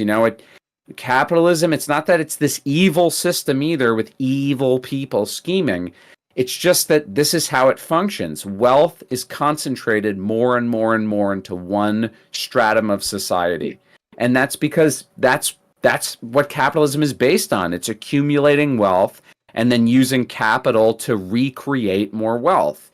And that's all that the capitalists in America are trying to do. They're building more and more wealth, and they'll tell you we're doing a good thing. We're creating wealth, and they are. But, at the cost of what? At the cost of disenfranchising the whole world and Americans at home. And, we're living with the consequences of that. Young people feel hopeless. They feel uninspired. Dude, you work in a trade, that's great. I know a lot of kids who want to do that kind of stuff. I think the drive to do that is not just a pragmatic economic thing. People want to feel like they have a purpose. They want to feel like they go up and do something of meaning. I want to hit you with this because I think I'm going to hopium pill you a little bit here. Uh-oh. On one hand, you were talking about like, oh, I identify this, I buy Nike, or all that, and I've seen that. Like, I don't want to discount it, but if I went up to you, or I went up to Lethe, or just any random person, I asked, what do you do? The number one thing they're going to tell me is their profession. Like, I think it really is. People want to be known for what they do, and they want to do it well, but the system is loaded to the point where a lot of people don't get, hardly anything for what they actually fucking do. But also, this is where I'm going to fucking shit down Lib's throat. Just because it's a job doesn't mean it's a good job. I don't think all these service economy jobs are fucking great. Yeah, most people, when they say I work in retail, they're not pretty fucking happy about it. I think they actually would rather build something with their hands if they could. That actually paid well. The reality here is that we outsourced a lot of jobs that economically on the docket should make value. When you build something, when you transform something through skilled labor to where you take literally fucking sand and you melt it and refine it down into something called glass, you make value out of that. You transform it. That innately in economics says that makes value. And we're saying, nah, we're going to ship all those jobs away. We're going to let you sell that shit instead. I don't believe these assholes anymore. So, like, Smoker, I am not, like, a raging communist. I'm not a huge fan of where that went in history. But I understand what it's pointing out, and I can say y'all are right on, like, half the shit you guys are pointing out. I just don't agree with where they want to take it. But I will try to build bridges here. The fourth generation socialism kind of idea of turning every worker into a capitalist or invested in their workplace, like unironically hybridizing socialism and capitalism, you just literally make them all owners. That's an interesting play. Okay, cool. I don't know if it's going to work. I can game test that. But it's trying to solve a problem by using what we have and fixing it. And evolving it. So anyway, yeah, there's a bunch of my, what's the word here? My olive branches, because I can either find the parts I agree with you with, or I can just call you evil for being a dirty red. And I agree with Tiberius to a degree. We're getting to a weird point where, as they're talking about bringing back manufacturing to America, I don't think a lot of people want those jobs necessarily. Like, people want the job that's going to make them $100,000 a year. They don't want factory jobs. They don't want retail jobs. They don't want fast food jobs. But at the end of the day, that's kind of what you're slapped with, and that's not going to get you any further in life. So Let me appeal to the innermost liberal of you, or at least the innermost lefty of you, Lethy. What we are trying to do is we are trying to give people as many options in employment as possible because one, we're going to increase the cost of labor. That's the goal. But also is that a lot of people, when they find the job that they're good at, it's not just something that they trudge and do every day. Is that it is something that they turn into their own art form. Is that ironically the best workers are all artists because they take seriousness to the craft in which they use. And so we're opening up manufacturing, or at least the goal is, hey, if you want to be an artist because you can make some really fucking cool watches or gears or whatever the fuck it is you do, go do it. We'll happily have you that. If you can sell shit, if you're just that good of it, we still got plenty of those jobs. Hell, we can take a few less. Like, that is literally what I'm trying to pitch to the American people personally in my own economic theorem is that we're just trying to onboard some jobs that, yeah, some things you might have to pay a little more for, but I like options. Let's put some options more options on deck. Anyway, I gotta go stir the noodles, but I will be listening on the phone. so that's what you kids are calling it Nice. these days. Yeah. I mean, okay, so a few things came to mind. One thing is like you made a point just now, Lethy, that's important for me to I feel like I have to respond to, which is, you mentioned bringing factory jobs back to America. Most Americans don't want that because they want jobs that will pay them, six figures. And of course, I agree with that. I mean, sort of common sense, but I think what that points to is the level of disenfranchisement most people are experiencing right now. A working class sort of person, they're so economically disenfranchised. Like for most Americans my age and younger, buying a home is like definitely out of reach. That's a significant, I would say, example of economic disenfranchisement. We're like a permanent class of renters. We're in like some sort of neo-feudalist sort of conception of the world now, where we rent forever and never own property. So I'm sure there's a lot of Americans who would much rather take high-paying jobs, but let me phrase it differently. I think if you asked Americans, would they be happy doing a job that was generative, meaningful, creative, and ultimately led to them actually building something, creating something, and having a bigger purpose, versus having a job where they have no purpose, they don't create anything, it's not generative or meaningful at all, and ignoring salaries. I think everybody would pick the first option, right?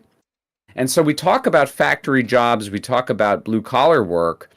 The money is not always in that, but I think a lot of people naturally flocked to those jobs because it does give them a sense of dignity and purpose and meaning versus service sector work, like working at McDonald's or even gig economy stuff like doing Uber Eats or whatever. So I think it was a great thing to have real blue collar work in America, and unions fought for rights for workers such that they had good enough pay, pensions, healthcare, whatever, and all of that worked out to be a pretty good deal, right? And I think most Americans in like the 50s were happier because of that, because they could go and work in a factory, do their 20, 30 years, retire with a pension, they had health insurance, and they easily could afford a house, they could pay for their kids' college. They were more economically enfranchised, so they were better off. Nowadays, here's where I sort of agree with you, though. I don't think we can just bring the factory jobs back to America and make them jobs which will enfranchise people economically. I don't think that we can pay Americans enough to do that work without jacking prices up an insane amount. That's just common economic sense. So we've already put ourselves in this predicament, is the point. And where do we go from here? And I think what we have to start talking about instead is, how do we economically enfranchise Americans, period? Like, what can we do? What can we do to bring... I think the smartest way is bring down costs. rather than pay people more. So what do we do to bring down costs? Well, maybe there's a lot of government programs that we could design that give people housing, affordable housing. That's a great way of controlling costs. What about healthcare, universal healthcare? Great way of controlling costs. I mean, we could go down the list, right?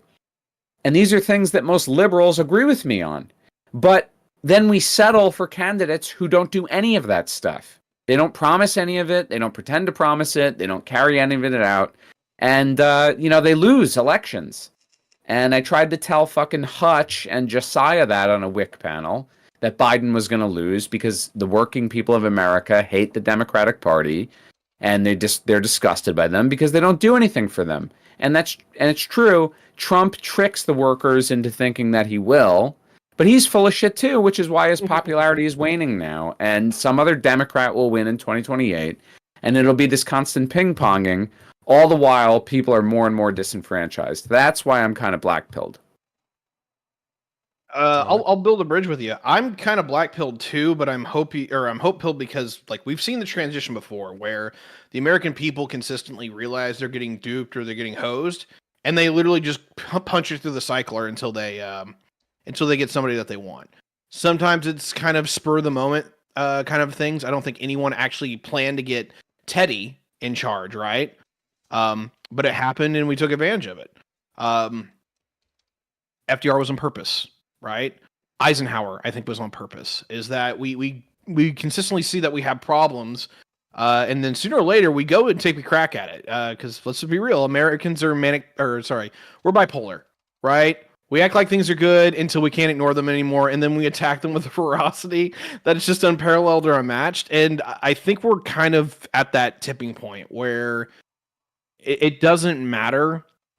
Actually, I said this at the end of the election. This was my big take, was that the American people were not voicing that they absolutely love Trump during this election.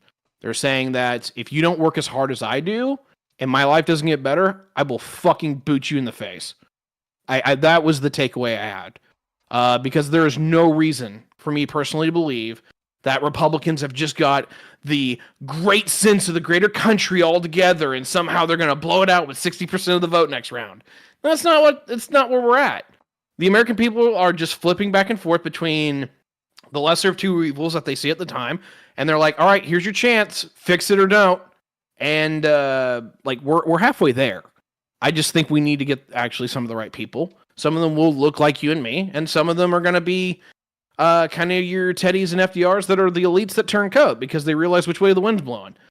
We just got to get enough people on the team. Hopefully that doesn't take a catastrophe. But, prove me wrong, America, please. I will happily be wrong here. So, looking at the chat, IPA says, where is it? You can't ignore salary. Work a meaningless job, but have you ever seen anyone sad who drives to work in a $130,000 sports car? And then to Foul, yes, says, I have. America does need decent paying jobs that you don't have to go into debt to qualify for. These are things I can agree with. I think people can optimize for the things that they want. There is a conversation I think Americans need to have about like all of the things that they want, because let's be real. I don't think the average American would be satisfied now until they made about $200K, right? Because it's just, they want the dream car and the dream house and the dream vacation. And there's a level where it's like, all right, we can have a chat on what is an appropriate home, right? We can have a chat on what is an appropriate car and all this other stuff. And I think that's just kind of the thing that we will eventually go through. But what I definitely am on board with is that people are desperate to feel satisfied when they go out the door, because I don't think that they feel like they're treated well. I don't think that they feel like they metabolize into society well, and I think everyone kind of feels alienated. And no, this is not me projecting. I see it in chat. Fuck you. No, I look at look at all of the headlines for the last 10 years.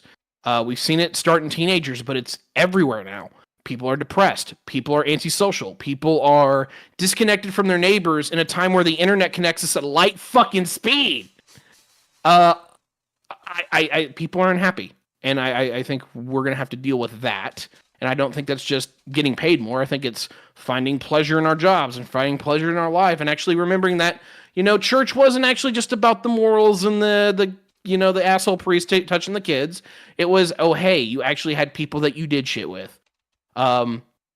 We don't have that. Like, how many of you actually meet anyone outside of your coworkers on like a weekly basis? Most people don't. Yeah, On a look, weekly basis. Go ahead. I can attest to that. So I'm in a weird position, kind of, because I'm in recovery. So I go to like 12-step meetings, like you guys know AA. I go to NA, like NA is for drugs. And I've been clean a really long time, but I go to NA meetings about 3 times a week. And then once every 2 weeks, I bring a meeting into a detox, like where the people are like real fucked up and sick. And the point is, it's not like a regular church, like 12-step programs are spiritual, not religious. But through 12-step, I'm around a community of people that does service for the community. I do service for my community. We all help each other. We all support each other. I am about to get engaged. Don't say it too loud. Recently, a friend of mine just, got engaged. I mean, like, we're all there for each other. We throw parties. All of our friends get together. It's like a very loving, positive thing. No one's drinking or doing drugs. So it's like not a crazy kind of thing. It's like very wholesome and good and nice. And, it's clear to me, like, we're basically doing this in place of church. This is what people in traditional societies would have done at church, is meet regularly, as you said, create friendships, families, gather as a community, solve problems together, confront problems together, help each other. All of my closest friends are in recovery. So, yeah, I feel like because I have that, I have something most people don't, and it's like a huge advantage. But you're right. I look at my normie friends who are not in recovery, and they're lonely as fuck, and they have no community, and they have no friends or few friends, and they're cut off from other people, and they feel like other people are hostile and scary and threatening, and there's a million reasons for that, I guess, that we could talk about. But I think a lot of it comes down to the forms of communication we have now. Like, you don't have to meet people in real life. You can meet them online, and that's cool, but it's not a replacement for real friends, real community. And I also think our economic system has a way of making everybody feel like they have to compete with the next person. And I live in New York, guys. It's hyper fucking competitive here. Hyper competitive. And people are jockeying for position. And if you walk down the street, you're in someone's fucking way, and you better get out of the way. I love and it's stressful, and people are stressed and they're unhappy, and I think it's tragic. I do. I think it's tragic, especially with young people. And I don't know really how to resolve that, but we all know it's a problem, I'm going to sound like a total hippie if I try to answer that question. I think there's just levels where I'm going to sound like a theologian too. Jesus coming back is real, just not in the way people thought. It's unironically, you're not going to see him resurrected. You're going to have somebody take his place. You're going to have people go, hey, the things he was talking about, trying to be nice to one another and not like stabbing each other in the eyes and shit. Yeah, that's actually a pretty good idea. Y'all should try that sometime. I think it really comes down to is like we humans have to deal with the fact that we are prone to negative emotions, right? We react stronger to negative stimuli than we do positive, and because we're such freaks, we always like keep raising the bar on ourselves, and we don't take a break. And there's a level where some of it is we need to lower the bar a little bit, but there's also others where it's like we need to shift the curve and be like, all right, cool. What's our problem? We're gonna fix it. Like we are brethren, we are friends, community, whatever the fuck it may be. That fucking thing, attack. Americans, do what you do best. Fucking kick ass. We just don't have that because we can. Let's just say any one of us are actually like great, amazing people that, and the best of what humanity can offer. There's still going to be 40% of the country who probably finds a reason to hate you because everything is in everybody's face now. Is that you see everybody's dirty laundry. Like if I run for office, like people are going to bring up my abandonment issues, bipolar disorder, all the shit, right? It's going to be there, and people are going to find enough reasons to hate me. We can't hold that standard to people who are taking on responsibility. Like that's something I have a huge problem with, and this is half the reason why I say, hey, American people, you fucked up, is that I don't blame the politicians for hating you. Because it is straight up, like, what standard do you want to judge them by? I keep hearing it all the time. Oh, they should make as much as we do, or a little bit more. They shouldn't be making these huge salaries. They shouldn't be doing this. Oh, and you're going to treat them like shit? You're going to blame them for fucking everything that goes wrong in your life. And then half of them you won't vote out because, oh, that's actually somebody else's fault, like the president. It's not, it doesn't make any sense. There's no thought. There's no rationale. There's no execution. We got to fix that shit. Like, our priorities are fucked. Our doctrine is fucked. Like, and half the country's going to hate me for saying that, just alone. So what do? I wish I could square that circle. I'm not that guy. I'm not the second coming to Jesus. If you all know him, point him out. But I think it's literally what we have to do is that we do have to go, hey, we're all assholes to each other. Like, how y'all seen how the way Republicans and Democrats treat each other now? Yeah, that shit shouldn't fly. We're family. Like that's bullshit, guys. Cut that shit out. Like, not every Democrat's a fucking pedo, and not every Republican is like a blood-curdling racist. We can cut that shit out. We gotta stop. I fear the result if we don't. That's a lot to unpack right there. I'm sorry. I am a little elevated, but even with that, like, for real, this is the conclusion I come to. It's either we acknowledge that the problem is that we've been assholes to each other, and we actually have a real conversation where me and Smoker disagree on a lot of fucking shit, but we can have either a real conversation where we can, respect one another and have at least find some part of agreement, or at least try to figure out how to attack a problem. But yeah, like, I don't see how we can keep doing this shit where it's like, fuck you, Smoker, you're a damn dirty heathen communist, and you don't know shit, and, Stalin sucks, fuck you. Like, it's reductive, it dehumanizes. It doesn't just dehumanize him, I swear to Christ, y'all can tell me if I'm wrong here. It dehumanizes me. Because it's, what am I doing with my time? I'm going to argue with somebody and tell them how they're a horrible piece of shit when they're 1,000 miles away from me. Great use of fucking time. Wonderful job. Well done. Anyway, I'm done ranting, but I had to say all that. I got to get all that shit off my chest. That was a great rant, and I somewhat agree with you. Like, there are people that we should be literally screaming at in the way that you're talking about. But for the most part, 90% of the people that we do that for don't deserve it. It shouldn't be the case, and we should be able to have open dialogue with them. That's essentially. Just remember to call Gibbs a selfish bastard, because he is a selfish bastard. Oh yeah, you can still love you, Gibbs, but you can point that out without having to, scream at him and dehumanize him. He's either way still going to be a selfish bastard. But like, yeah, fuck Nazis, fuck racists, fuck sexual assaulters, the whole deal. There are certain people that you can demonize in society. Everybody else you should be able to have open dialogue with, and until we're willing to do that, we're going to continue to dehumanize ourselves in our own eyes. And like, we literally get to the point where one party thinks that the other party is satanically possessed and wants to kill children, and the other party is literally Hitler all over again. Like, how do we get back to the middle?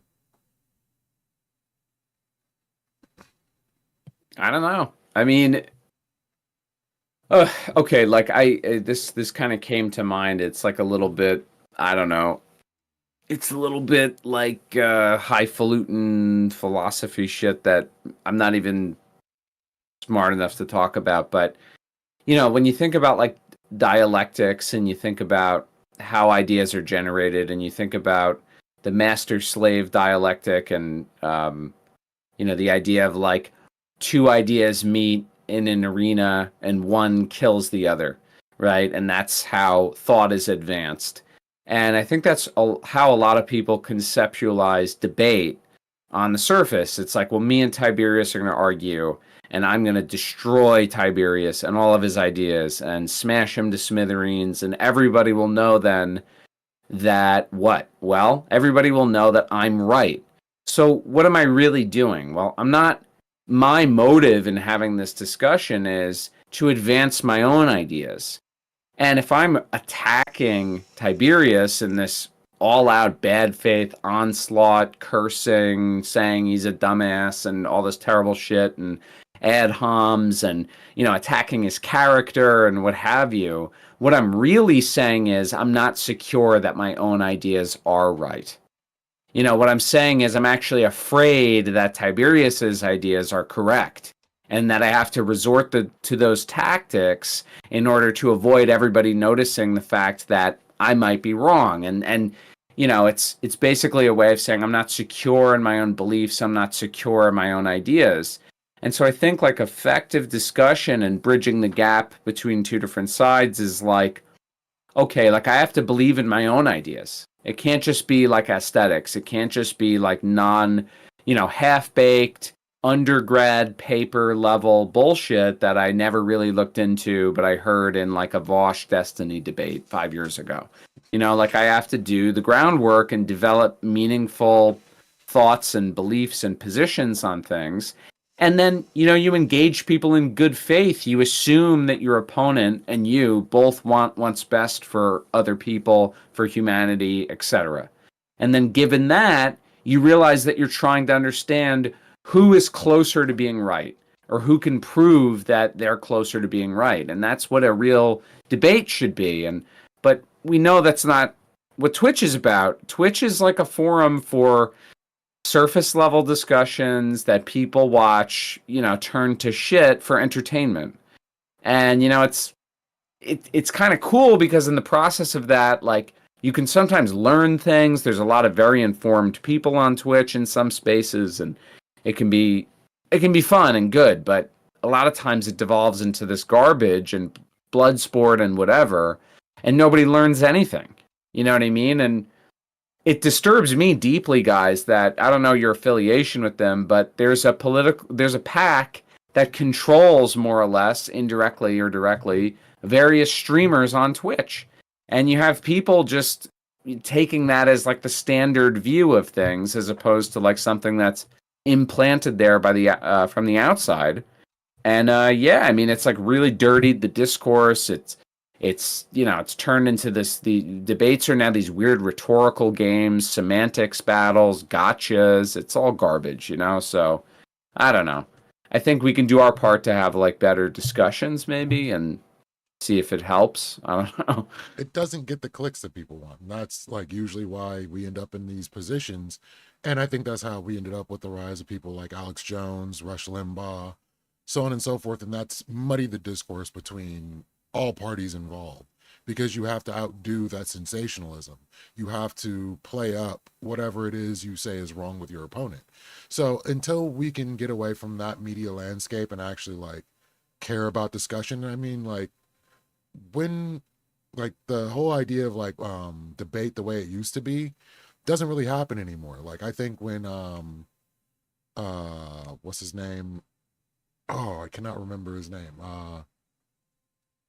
Yo mama. It was an awesome debate. Buckley, what was his name? William F. Buckley. William F. Buckley and what's his name? Gore Vidal. Yeah.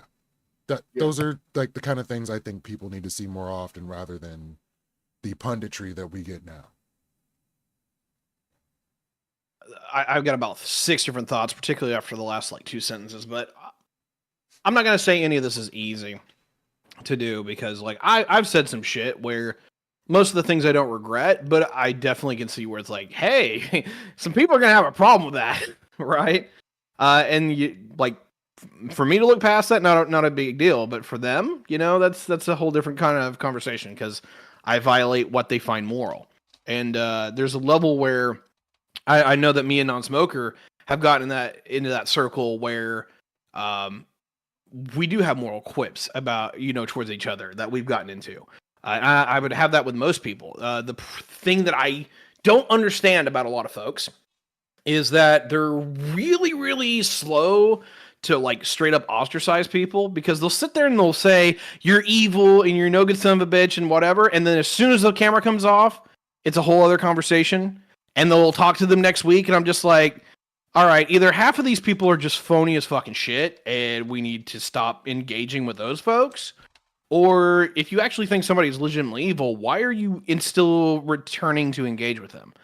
Like, is this still high school? Because, like, I have the ability to turn this bitch off and go somewhere else. I really do. And, like, for real, sometimes I have to deal with the fact that other people want people I don't want around, right?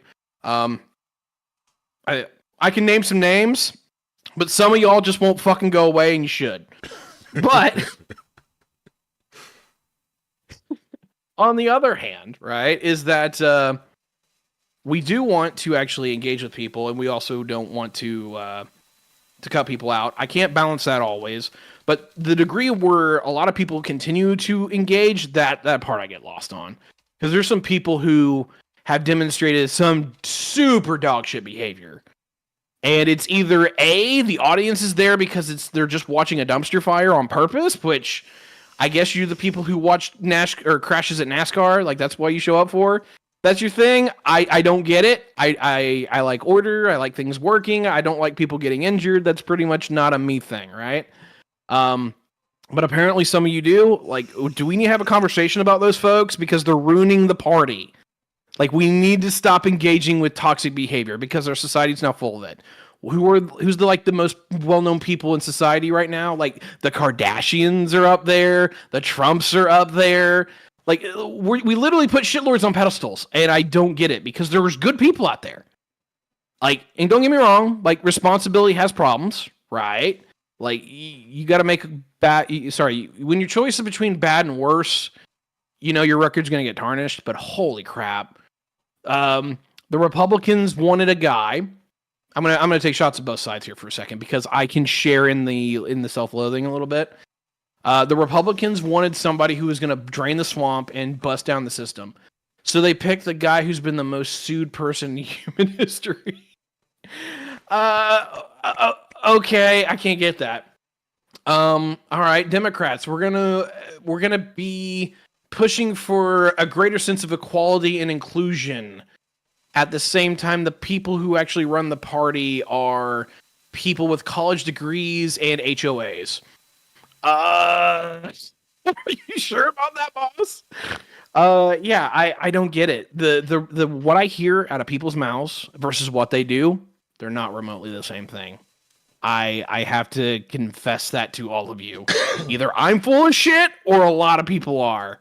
And I don't have the open hubris to that degree to just be like, yeah, this country is completely loaded. So tell me where I'm wrong. Damn. Well, look, boys, this has been a great discussion. I probably got to get going. It's a school night in our household over here, and I try to get the kid asleep at 10:30. So I have to see if they actually did that. And he's a parent. Hold on. Why have we not had Smoker and Jacanadar in the same room? Because of the same person. What are you talking about? That's what I kind of want to see if that works. Maybe. Look, I'm trying to get on more debates in general. So if you guys have panels where you need openings, let me know. I'm always interested. Always great having you around.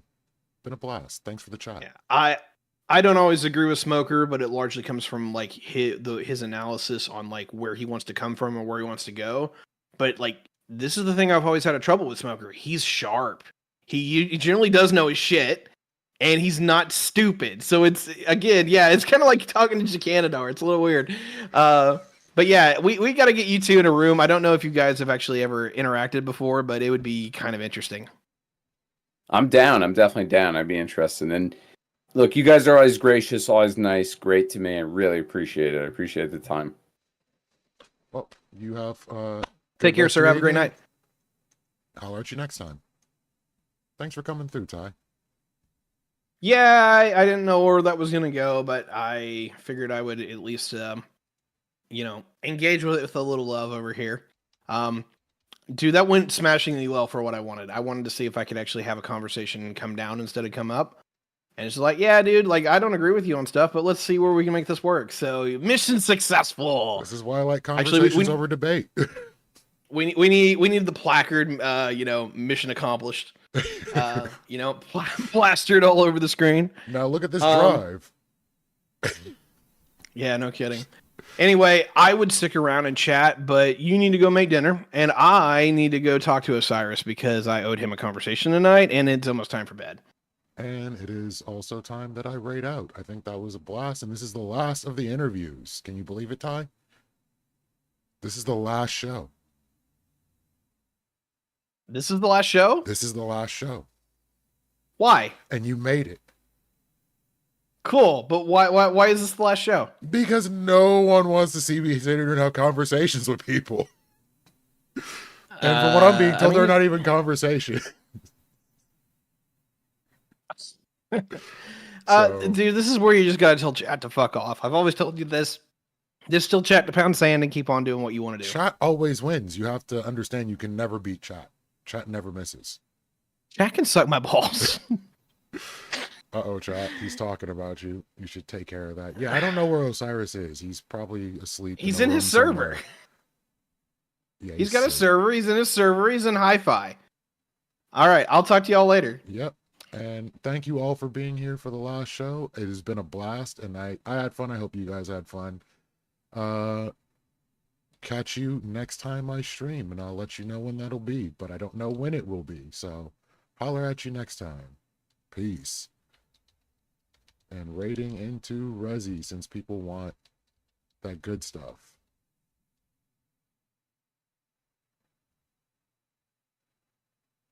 Catch y'all next time.